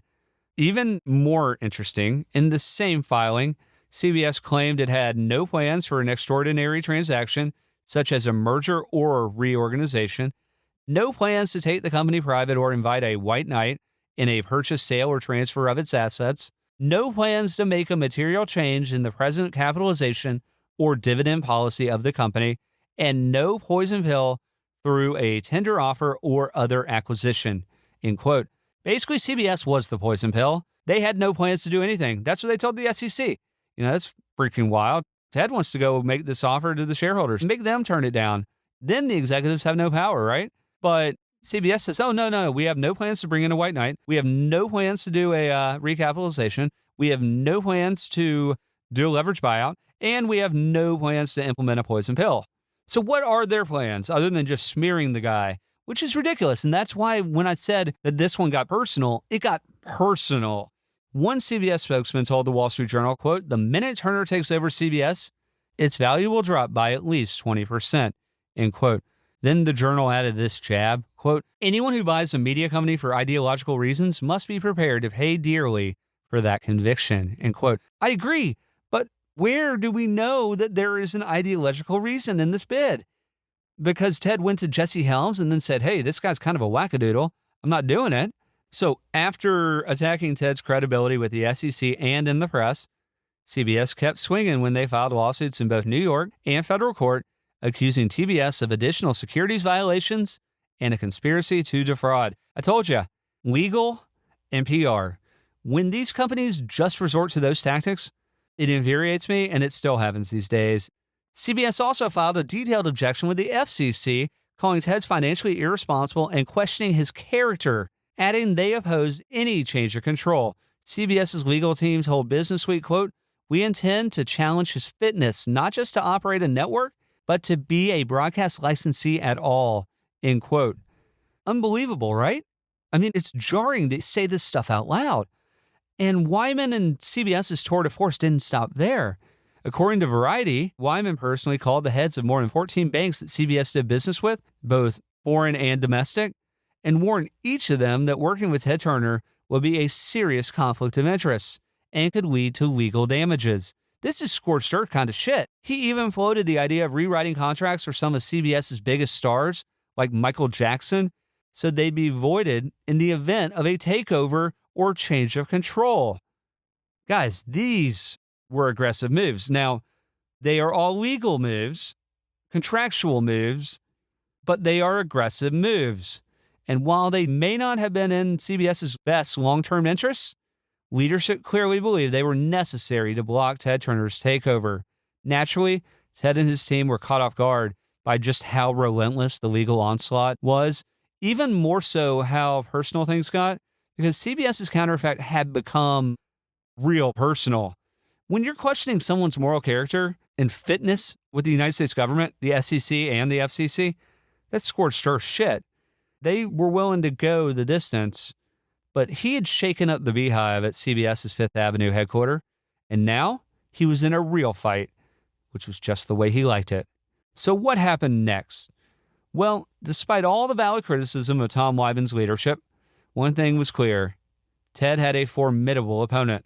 Wyman had taken the gloves off, so to speak, and started using Ted's own words against him, going straight after his credibility, saying, quote, "In light of the long list of pejorative statements he is on the record as having made about various minority, religious, and ethnic groups, we believe TBS's acquisition of CBS would seriously undermine the network's present broad acceptance by the American public. We also believe that control of CBS by TBS would jeopardize important relationships with our affiliated stations, the creative community, advertisers, and our employees," end quote. So, after all of these aggressive moves by CBS to tear down Ted's credibility, he was now forced to rethink his no-cash bid. After all, CBS's liquidation valuation, according to Wall Street estimates, was $8 billion, which is $3 billion more than what he was offering. And with a gap that big, along with investors and shareholders buying into CBS's smear campaign against Ted, Ted's offer was starting to look less and less realistic. And it certainly didn't help that the Wall Street Journal started calling it Terrible Ted's Network Obsession. You know, those are the headlines. Even though CBS's stock had dropped from a high of $117 on the day of Ted's offer down to $102 per share just 2 weeks later, Ted knew he'd almost certainly need to add real cash to his offer if he wanted to stay in the game. So he started looking for equity partners. First, he went to Ganasol Newhart, who showed interest but wasn't available since he was already locked in secret merger talks with Time Inc. Then Prudential Capital, who'd previously offered to invest $200 million, backed out. The reason? Their parent company was in talks to become CBS's largest preferred shareholder, which meant helping Ted was another clear conflict of interest. Within 2 weeks of Ted's offer, Wyman and CBS weren't just covering their bases, they were one step ahead. And because SEC rules forbade Ted from talking about the deal mid-acquisition, he couldn't respond publicly, even as his name was being dragged through the mud in the press. So while he was forced into silence, CBS was able to control the narrative and hammer away at his image, knowing full well that Ted Turner's biggest weapon was his voice. And that silence hurt, especially as the media echoed CBS's anti-Turner PR campaign. While CBS fought Turner in the press, Wyman decided to make a bold business move himself. In early May 1985, he bought 5 radio stations from Taft Broadcasting for $100 million in an all-cash deal, making CBS the largest broadcast group in the country. Would this help fight off Ted? No. Would it help protect their future? Absolutely not. You know, it's not the kind of diversifying into their future that they should be doing. They're just, buttressing their existing assets. Behind the scenes, Wyman admitted the takeover fight was taking up more than half of his waking hours. But the press loved his full-throttle damn the torpedoes approach. Fortune magazine even called it a top-rated strategy in their May 1985 cover story. Arbitrager Salim Lewis praised Wyman's strategy and predicted, quote, "Anyone who tries an unfriendly takeover of CBS can be sure of only one thing. He won't win," end quote. But here's the thing. Despite Wyman's Herculean efforts to stop Ted, the CBS board seemed cold, almost ungrateful towards him, as if they blamed Tom Wyman, not Ted Turner, for CBS's problems. And I guess that's the difference between a career executive and someone who actually owns their business. Now, earlier I described how Ted was getting destroyed in the media by CBS's aggressive PR campaign, all while SEC rules kept him from speaking out during his takeover attempt. So, as CBS continued escalating its defense, some Turner executives were urging Ted to walk away. You know, the costs were climbing and the odds of success were dropping fast. Guys, timing is everything in these matters. And now that the deal was public and the element of surprise was gone, well, the window to pull out of the deal was closing fast.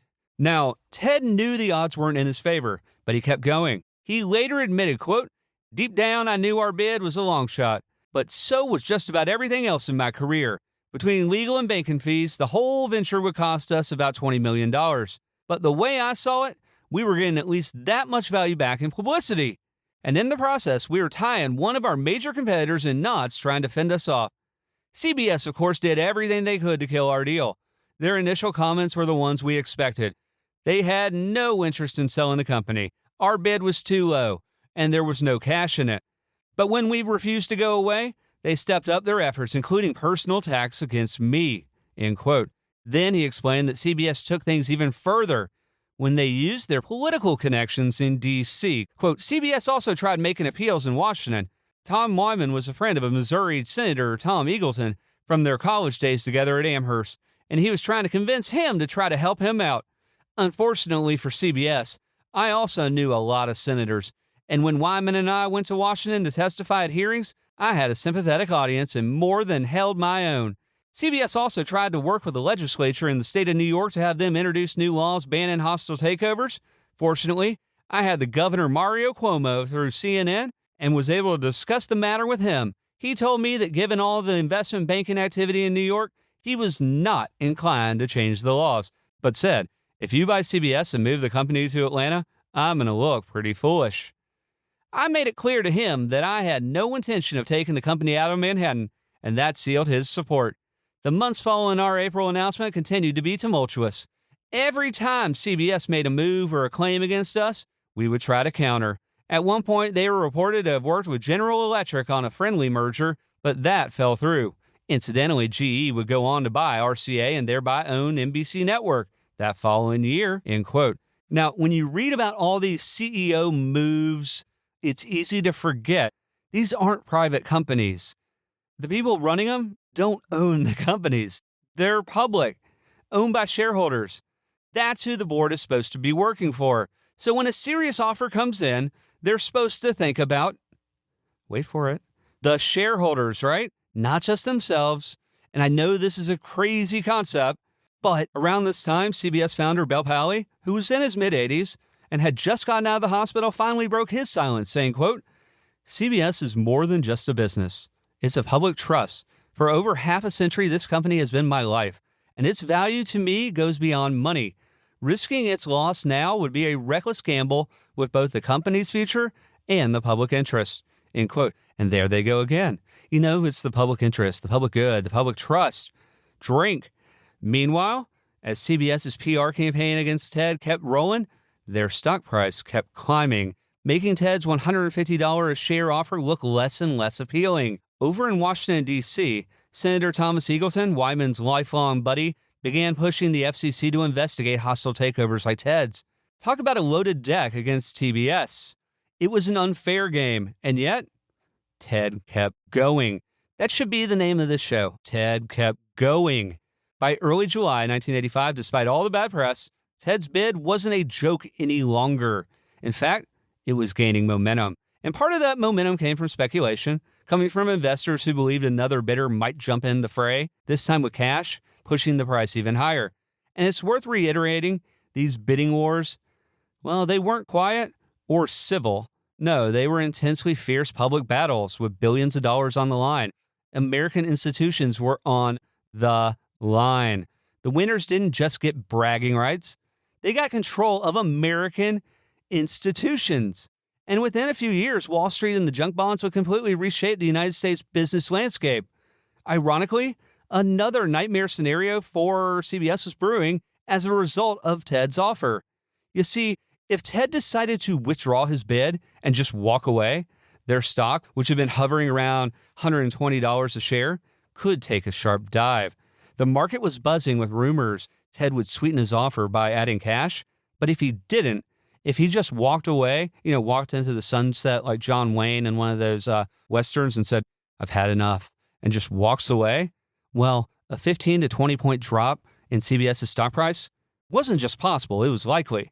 And that's when the real predators might strike. I'm talking about guys like Ivan Boesky, Carl Icahn, or guys that you don't even know about, because these are the guys who inspired fear in boardrooms across Midtown Manhattan in the 80s, because they don't want to do anything with the network other than break it up, sell it for parts, and move on to the next big deal. Ted wants to own a network. I think that's important to keep reiterating. Now, remember, Boesky had just sold his around 7% stake in CBS, but that didn't mean he wasn't interested in diving back in and making another profit. These guys were always on the lookout for vulnerabilities and opportunities. Remember that. Be greedy when others are fearful, right? That's Warren Buffett, but it could also apply to the corporate raiders in the 80s. So any kind of sudden drop in a blue chip stock like CBS might end up being their cue to strike. So CBS was stuck between a rock and a hard place, right? If they fought off Ted, they risked attracting someone even more ruthless who didn't give a shit about the network or the record label or any of the other parts of the company. They just sell each of them off individually and leave with the profits, right? So they risk attracting someone worse, someone with deeper pockets and a much better balance sheet, someone with possibly no interest whatsoever in their legacy and no desire to even run a network. Ted wants to run the network, but if they negotiated with Ted, they might have to give up more than they ever wanted to give up. So it's a tough call, right? Do you choose Ted or do you choose the unknown behind door number 2, which could be far worse and risk the entire business forever? It was a high-stakes game where every move mattered, and the future of CBS, maybe the future of network TV as they knew it, and that's key, as they knew it, it wasn't going to go away, but it was going to be different, hung in the balance. Everything was on the line, and nothing was off limits. And were they equipped to handle all this? This is a lot of pressure. Ultimately, to avoid an outside takeover, CBS had 2 options. 1, buy back its stock, or 2, sell new shares to make a takeover more difficult. Let's break down each option, shall we? So, option A. CBS could tender a large amount of its own stock, basically loading itself up with so much debt that Ted or a future corporate raider would have a hard time taking it over. Or option B, CBS could sell off a big chunk of the company either directly or by issuing some of the 70 million authorized but unused shares sitting in its treasury. Now, this move would make it much harder for Ted to get the 2/3 ownership needed to take control, which New York's stricter takeover laws required. Ted's legal advisor, George Vandeman, added, quote, "Once we began to show investors what the combined companies would look like, once we showed them how those notes would be repaid, who would buy the CBS divisions, what they would sell for, and what kind of company would be left, the financial community slowly came to respect the Turner offer." He continued, "CBS respected it from the outset, knew it was completely possible, or they would not have launched the massive attack we were up against. CBS will never be the same again. We intend to go right to the shareholders and let them decide who is offering more value. From this point forward, CBS lives by different rules," end quote. So remember how CBS went to the FCC trying to get Ted ruled unfit to run a network because he was morally not the right character? I mean, it was just ridiculous. Well, after a preliminary hearing, Ted's Washington, D.C. attorney, Charles Ferris, was told Ted was, quote, "apparently fit to operate a network, whether it's in Atlanta or New York," end quote. Awesome. So with that hurdle cleared, Ted was ready to take his offer straight to CBS's biggest shareholders. Those are the institutions. Meanwhile, his bankers at Hutton were already in talks with potential buyers for CBS's non-broadcast assets, which are the divisions, the record division and the book publishing and the magazine division, which Ted needs to sell in order to finance his takeover. I mean, just saying all this out loud, sometimes I'm like, wow, that is just wild. Good confirmed, quote, "We had already been offered several billion for some of the assets, and we hadn't even solicited formal offers yet," end quote. Soon after, TBS's registration statement was approved by the SEC, and 1 week later, Ted's detailed FCC filing was so well received on Wall Street that CBS's stock jumped to $118 a share. Investors were starting to see real value in Turner's proposal, and they knew he hadn't even made his final bid yet. They started to see right through CBS's smear campaign to destroy Ted's credibility, and once they reviewed Ted's projections for the combined company, they realized there was potential for year-end cash flow even with $3.6 billion in debt service through 1994. Wow. Analyst Michael Arends captured Wall Street's newfound optimism. Quote, "Now that Turner's proved the numbers work, all he's got to do is sweeten the deal. If you were Ted Turner, you certainly haven't opened with your top bid," end quote. Nonetheless, despite their months of attacks on Ted in the press, along with a growing support for Ted's bid on Wall Street, Thomas Wyman decided it was still in CBS's best interest to stay independent. And so on July 3rd, 1985, the very day I was born, Thomas Wyman and CBS made their biggest, boldest move yet, one that would change the course of CBS's history forever, when they announced a $954.8 million stock buyback plan, where CBS would buy back 21% of its stock at $150 a share, well above the $122 trading price that day. As part of the deal, CBS would buy back 6.4 million shares, offering $40 in cash and a $110 10-year investment-grade note with 10% interest. What this meant was CBS's debt would skyrocket from $386 million to $1.3 billion, thus making the company way too expensive for Ted's initial no-cash offer to succeed. So, yeah, this was the nuclear option. It was a real poison pill, a last-ditch move designed to keep Ted Turner's proposal from ever reaching shareholders and keeping it and CBS out of his hands. Ted recalled, quote, "CBS wound up having to resort to what is known as a poison pill to keep our proposal from getting to their shareholders. They agreed to take on a significant debt and to spend almost $1 billion to buy back up to 21% of their company's stock, valuing their shares at about $150. This deal would take CBS's debts to levels that our proposal couldn't support. The final nail in the coffin was that these new securities that they would sell to CBS shareholders included covenants that put a ceiling on the amount of leverage the company could take on," end quote. Even though Morgan Stanley helped put together the $954.8 million buyback plan, not everyone at CBS was even sold on it.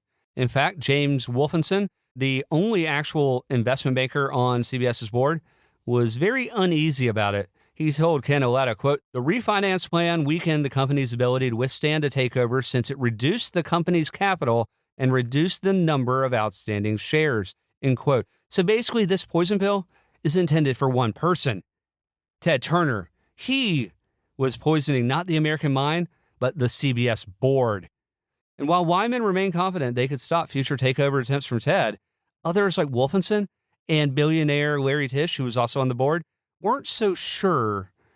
Tisch told Oletta, quote, "In the arbitrage world, there's always a price on any package. Turner's was a serious offer. CBS should have been prepared to take Turner out by restructuring the company," end quote. Now, what Tisch meant was simple. The longer CBS dragged its feet, the more likely it was that Ted would raise his offer or someone else would jump in. These career executives have basically brought knives to a gunfight. If someone wanted the company that bad, they could get it. And now, they would have to go through a lot of pain and there'd be more debt. But if they had more cash and were willing to deal with the covenants, they could handle it. In a nutshell, by buying back its stock and loading themselves up with that much debt, CBS may have blocked Ted, but they were making themselves more vulnerable to future buyers.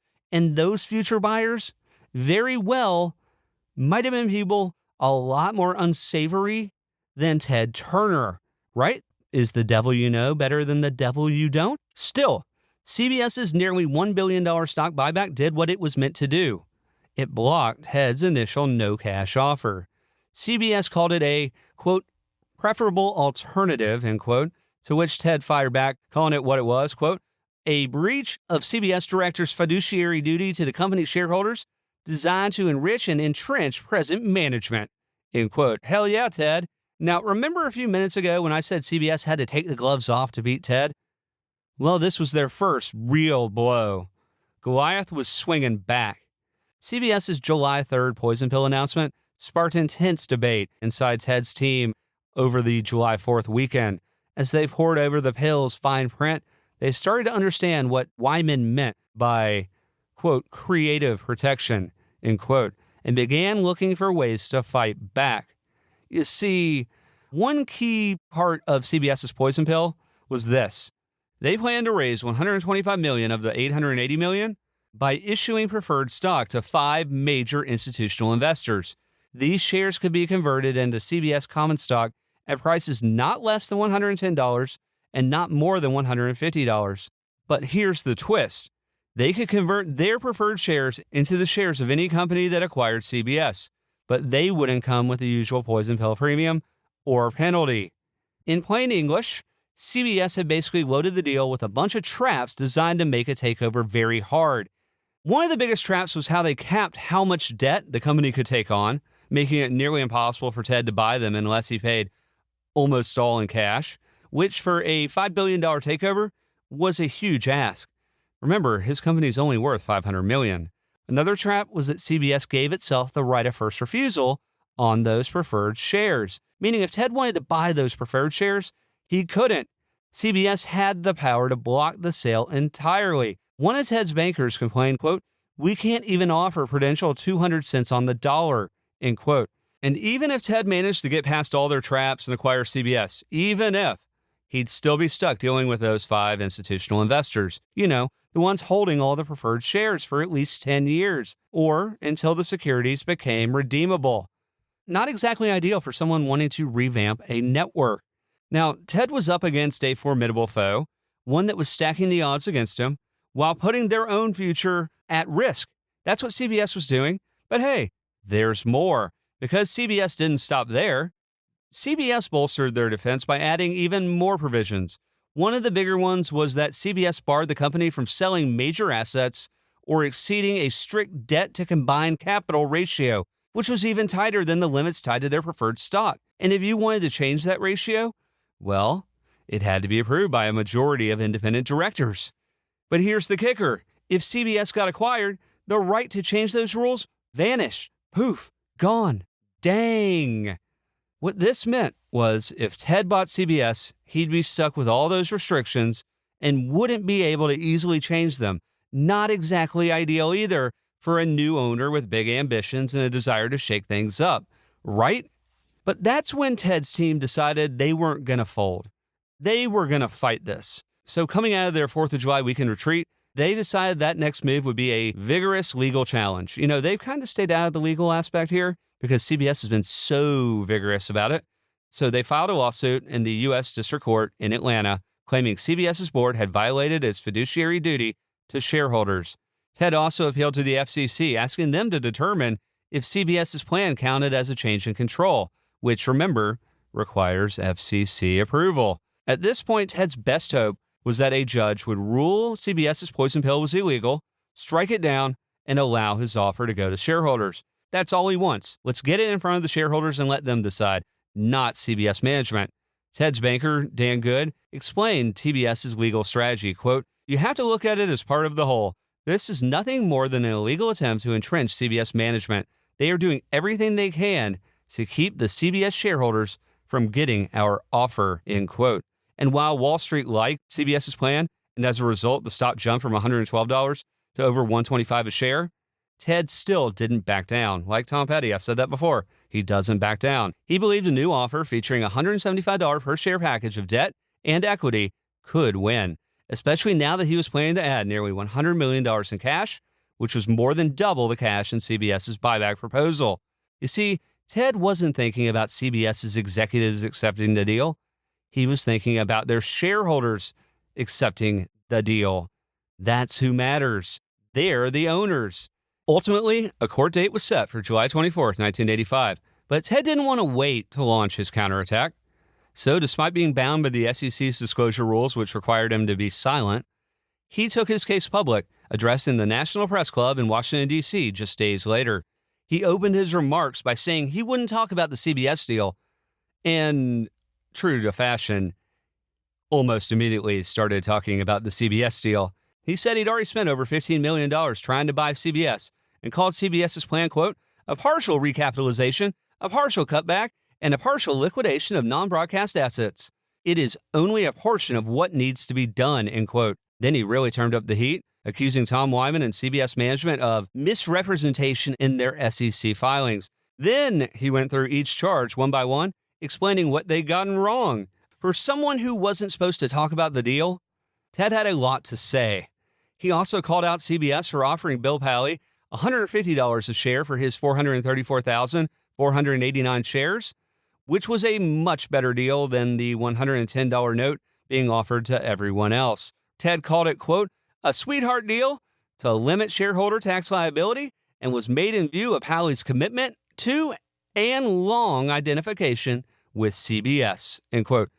Remember, the times had changed, and Wall Street was no longer focused on familial relationships with employees or loyalty to founders. They pretty much only cared about shareholder value, future earnings, future growth.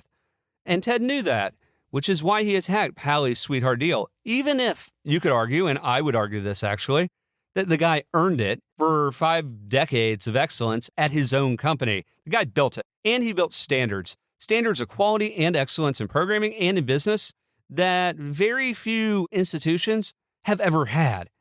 When asked about his chances, Ted told the National Press Club audience, quote, if we fail, is still not in my vocabulary, end quote.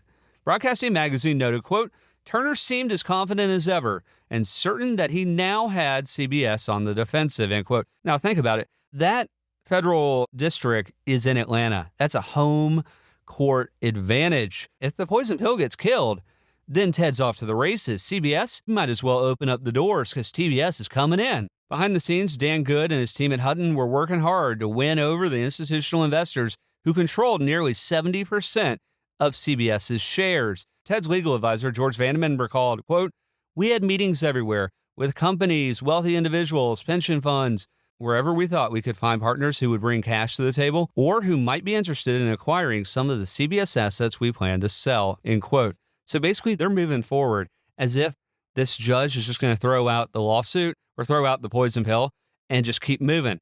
So they're meeting with everyone. They want to shore up everything because momentum was shifting in Ted's favor and interest was growing everywhere they turned.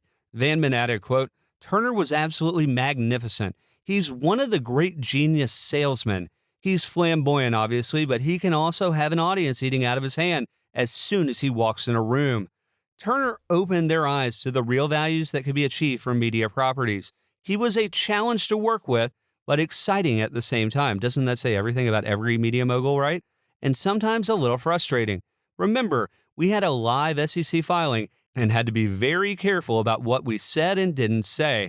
That sometimes caused problems. But when you see what Larry Tisch did with CBS, he followed our script almost to the letter. It was all spelled out in our registration statement, end quote. Now, remember earlier I said that Ted, by doing this deal and announcing it in April of 1985, he was giving everybody a playbook of how to take over a media giant. You know, you pick one thing you really want and you sell everything off and you don't have to buy much, right? So here's the big picture. Ted Turner, a guy who doesn't like reading contracts, he's admitted that, a novice in the world of high finance, was trying to take over CBS for more than $5 billion, using a ton of risky bonds that they called junk and no cash. And how is he going to finance that? By selling off all of CBS's assets, except for the network. And on July 24th, 1985, everything came to a head when a federal judge in Atlanta and the FCC both ruled in favor of, drumroll please, CBS, allowing them to move forward with their poison-pilled stock buyback. By spending nearly $1 billion to buy back its own shares, CBS had stopped Ted and effectively ended his takeover attempt. While most saw it as a failure, Ted didn't, or at least he didn't say it that way. You see, to Ted, it was a win. CBS had taken on massive debt and made itself vulnerable to future better capitalized conquerors. For months, CBS's top executives had been focused almost entirely on him. Ted gloated, quote, "We set them back 10 years, end quote. He wasn't wrong. Of course, beyond sentimental wins, there were actual, real losses for Ted. While TBS made $3 million on CBS stock, they still had to pay $23 million in fees to lawyers and investment bankers, so it was a $20 million loss. But despite all the frustration around his failed CBS bid, Ted wasn't done yet. Not by a long shot. He kept looking for ways to grow his company, saying, quote, "We don't really have to have a broadcast network, but we want to be bigger. We're trying to keep up with the Joneses and the Murdochs and the Redstones and the Buffetts. I want to be able to stand at the first-class table. I don't want people pushing me around anymore," end quote. The world of media at this point, 1985, is interesting because everyone just starts growing. They start going from one media outlet into we need to expand, we need to grow. It is grow or die time. And all of this makes a lot of sense. This is the beginning of a media era where all that mattered was getting bigger. And Ted knew that. Now, just days after the court ruled in CBS's favor, and without having officially pulled his bid yet, Ted shocked the world once again when he announced a bigger, bolder plan. He was going to buy the legendary Metro-Goldwyn-Mayer, better known as MGM, a studio in Hollywood from owner Kirk Kerkorian. Now, I'm sure you're thinking to yourself, excuse me, what happened? Ted did what? Ted explained, quote, "While we made some counterclaims and talked about the possibility of fighting on, everyone knew that we no longer had a reasonable shot at getting CBS. But what they didn't know was that I'd spent the past few weeks discussing an entirely different merger. MGM UA owner Kirk Kerkorian had been following my efforts to purchase CBS and decided to give me a call. He said that he was considering selling MGM and wondered if I was interested. I was. After putting so much effort into our hostile bid for CBS, it was refreshing to deal with a willing seller. I quickly concluded that having a movie studio in hand was better than a network in the bush. After months of battling it out in New York, I bought an airline ticket to Los Angeles and headed west to Hollywood," end quote. The headline in Variety was, "Turner can't have Lion, Cage, CBS too." So you can't have both. So while Ted's pivot from CBS to MGM didn't follow the same business logic, it was still a strategic move that Ted said, quote, "We're protecting WTBS. It's an extremely valuable asset, but its future was clouded," end quote. Remember, since its early days as WTCG, TBS had built its schedule around a mix of sports, old movies, and reruns of TV shows like Gilligan's Island and Leave It to Beaver. Ted added, quote, "I'd rather have good old programming than bad new programming," end quote. But as the years rolled on and cable grew, so too did Hollywood's appetite for bigger licensing fees for their movies and TV shows. The cost of licensing shows and movies was rising fast, and Ted knew it wasn't sustainable for TBS. Owning a movie studio like MGM, with its massive, historically important film library, gave Ted something he always wanted: control. And now he had a chance to win and own his future. Now, you can never predict when market disruptions, tech breakthroughs, or financial chaos will hit, but being ready for these moments, well, that's the job of any good chairman or CEO or board, right? These are the moments that show what leadership's actually about, especially in media, whether they're ready to move fast and adopt, or if they're just keeping the seat warm for the next generation, or in the case of the 1980s, the next corporate raider. It's when you find out if the emperor has clothes or not.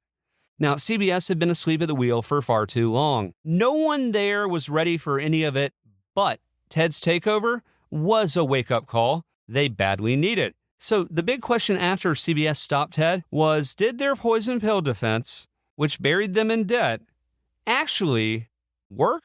Or was it going to do more harm? By the end of July 1985, CBS was clearly weaker than it had been just a year before, and with Ted Turner now out of the picture, they had to wonder, would even bigger, more ruthless barbarians come knocking at the gates of BlackRock? You know, the kind who wouldn't just fight or shuffle up some chairs, but actually plunder the place leaving it in ruins.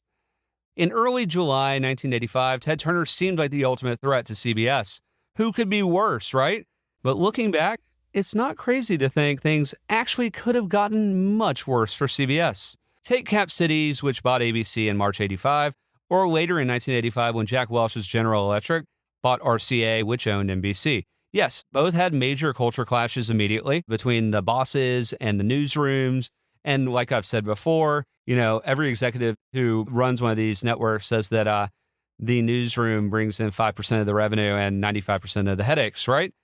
But those were largely solved by a growth mindset, some rationality, and a bit of, if you don't like it, there's always the door. Or, well, you can always go work in local news, and that kind of shut up the newsroom, right?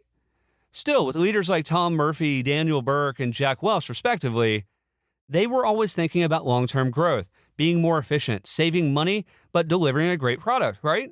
By 1986, ABC and NBC were both looking ahead, with their futures so bright they had to wear shades. At the same time, Australian tycoon Rupert Murdoch was launching his Fox network and building it through vertical integration, where they'd both produce shows like The Simpsons, Married with Children, while also controlling distribution. So those three are starting to cook with gas.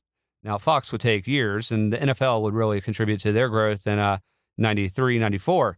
Meanwhile, CBS was heading in the complete opposite direction, shrinking at a time when the rest of media was growing. One of the best times ever to grow and one of the worst times ever in media to shrink, thanks to all that debt they took on to stop Ted Turner. The poison pill came with a price. They had to start selling off assets and divisions just to manage that very debt they claimed would protect their future. Funny how that works, right? They sold off the toy business, one of their 5 local TV stations, their productions division, their stake in TriStar Entertainment, and even the General Books division of Holt, Reinhardt, and Winston. And sure, all of those sales brought in cash. But at a time where everyone else, literally everyone else in media was doing everything they possibly could to get bigger, CBS was getting smaller. Ironically, these moves only made them more vulnerable and more appealing to potential buyers. And in the short term, CBS probably saw Ted's bid as their biggest threat. And sure, blocking his leveraged buyout probably felt like the right move. But long term, the timing couldn't have been any worse. Because when a company starts cutting costs just to hit its numbers or service its debt, that's rarely a good sign, right? Looking back, you have to wonder, were they protecting CBS from Ted Turner or just protecting themselves? 1985 was a year of collective panic for all the networks. Yes, CBS made some moves in attempts to right the course and protect their future, but they also came with real consequences, one of which was a $143.2 million write-off in the third quarter, their first quarterly loss in years. Now imagine you had a time machine and you went back 10 years. So that's the end of 1985. And you go back to, say, October 1975. HBO's not on the satellite yet. TBS is not on the satellite yet. And you tell someone that CBS is going to lose $143.2 million in a quarter. Write it off. Doesn't exist. What would that person think? They'd think you're crazy, right? Or you're an alien. Because there's only ABC and NBC.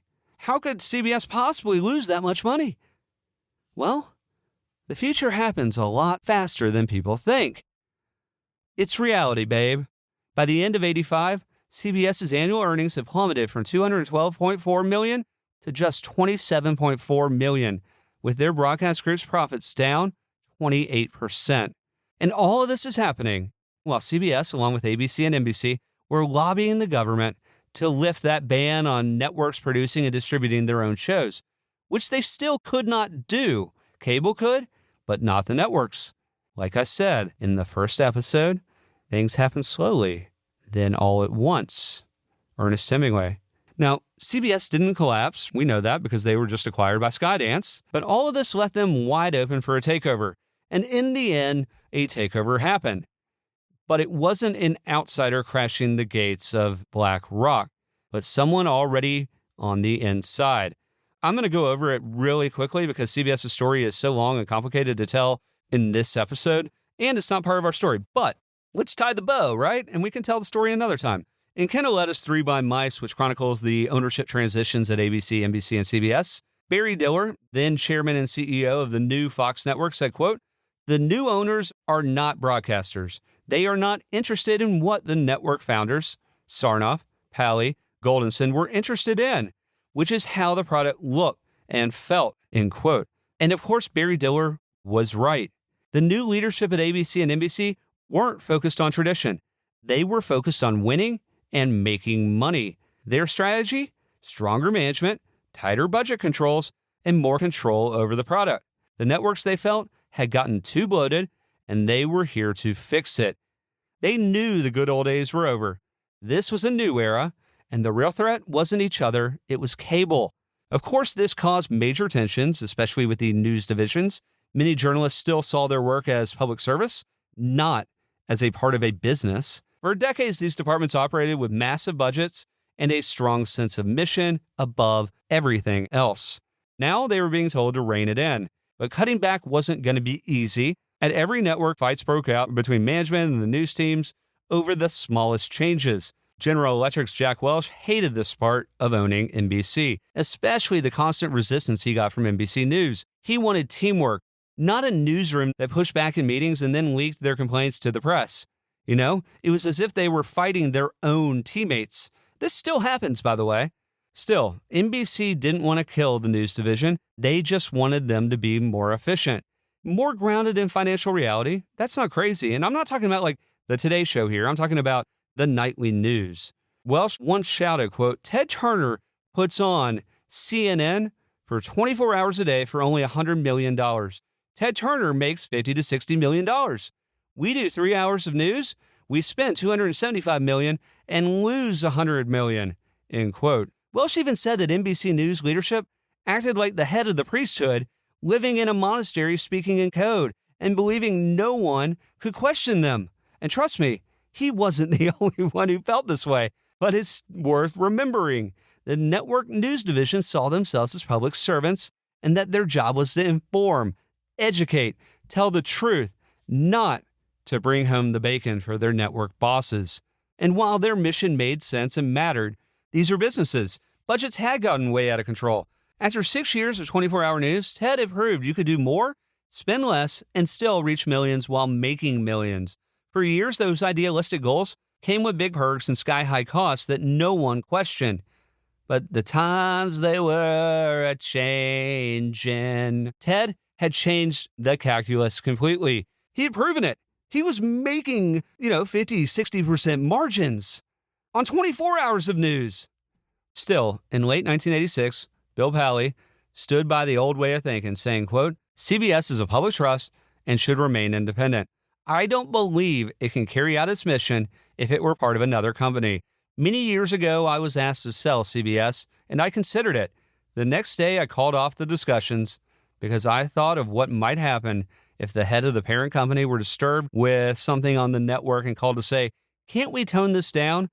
These views, which I formed in the early days of CBS, have endured," end quote. Now, that's what you can do if you're the founder of the company. But as traditions erode and time passes on, an epic clash tends to happen between the new business priorities versus the old school values and missions. And they leave a lot of people struggling to keep up to a rapidly changing world. We've seen this with the rise of cable. We saw this with the rise of the internet. We're seeing it with the rise of AI right now. And what's wild is how this same story keeps playing out.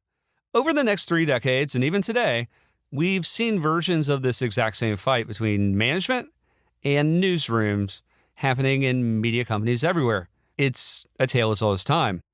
But back in July 1986, after 90 layoffs at CBS News, something which would have actually been unthinkable just a few years before, Andy Rooney wrote in his syndicated column, quote, "CBS, which used to stand for the Columbia Broadcasting System, no longer stands for anything. They're just corporate initials now," end quote. Things culminated on September 16th, 1986, when Tom Wyman and CBS officially invited Larry Tisch in as their white knight to save the company. And just like Ted Turner's proposal just 18 months before, Tisch wanted to sell off CBS's non-broadcast assets. Not only that, Tisch was frustrated by the many layers of managers inside CBS, specifically in the news division, where the president of CBS News reported to an executive vice president, who then reported to the president of CBS Broadcast Group, who then reported to Tom Wyman. That's 4 layers of management for the supposed head of CBS News. Inside CBS News, employees worried that they were watching the desecration of traditions established by Edward R. Murrow. But Tisch didn't care. He was worried about their lack of interest in maximizing shareholder value. When he looked at CBS's org chart and saw 42 presidents and vice presidents, he snapped, saying, quote, "This is wrong. This is bureaucratic. This is a waste of shareholders' money," end quote. At the same time, CBS News President Van Gordon Souter had been quietly meeting with Bob Wessler at Turner Broadcasting, where they were discussing and exploring a deal where CBS might take a minority stake in CNN with a potential option to buy it down the road. Souter liked the idea, thinking it would help CBS get into cable and help bring down CBS's news costs. But right after the meeting, he found out that Tisch had pushed Tom Wyman out, effectively killing any possibility of a deal with CNN. The very next day, Souter was fired. Slowly and quietly, Tisch ended up taking control of CBS from the inside without ever needing to launch a hostile takeover of his own. But that's a story for another season. Now, in Three Blind Mice, Saturday Night Live creator and executive producer Lorne Michaels explained the dynamic between new owners and old owners like this. Quote, "Network television was organized by people who knew television was a business of hits. They have now been replaced by businessmen. The process of making hits is a disruptive one, and it goes against the grain of smooth-running, structurally sound operations," end quote. He's right. When the network takeovers began in 1985, it must have felt like a slow-moving tsunami, where the waves come one by one, wave after wave, and the damage doesn't hit all at once. I guess it must feel like how frogs feel in a boiling pot. The networks didn't quite realize what was happening until it was way too late. By the end of the 1991 season, the damage was obvious. The big 3 networks had lost 5% of their audience in just 1 year, dropping their combined share to 62%. Since 1976, they'd lost a full third of their viewership. The big winner? Cable. Now, despite losing in court, and despite his no-cash bid for CBS falling short, Ted was still debating whether to keep fighting for CBS. But with all the poison pill provisions in place, things weren't looking good. Then, out of the complete blue, Ted got a phone call from MGM owner Kurt Kerkorian in Hollywood, who asked, quote, "Do you have a moment, Ted?" end quote. You see, Kerkorian was thinking about stepping away from the movie business and wondered if Ted Turner might be interested in buying MGM Studios. That phone call would change the course of media forever. On the next episode of Media Moguls, we'll trade our power suits for swimsuits as Ted Turner leaves New York behind and heads west to Hollywood. With his CBS bid behind him, Ted makes an about-face and follows his gut straight to La La Land to buy a movie studio. I'm Web Barr, and this is Media Moguls, the Ted Turner Saga.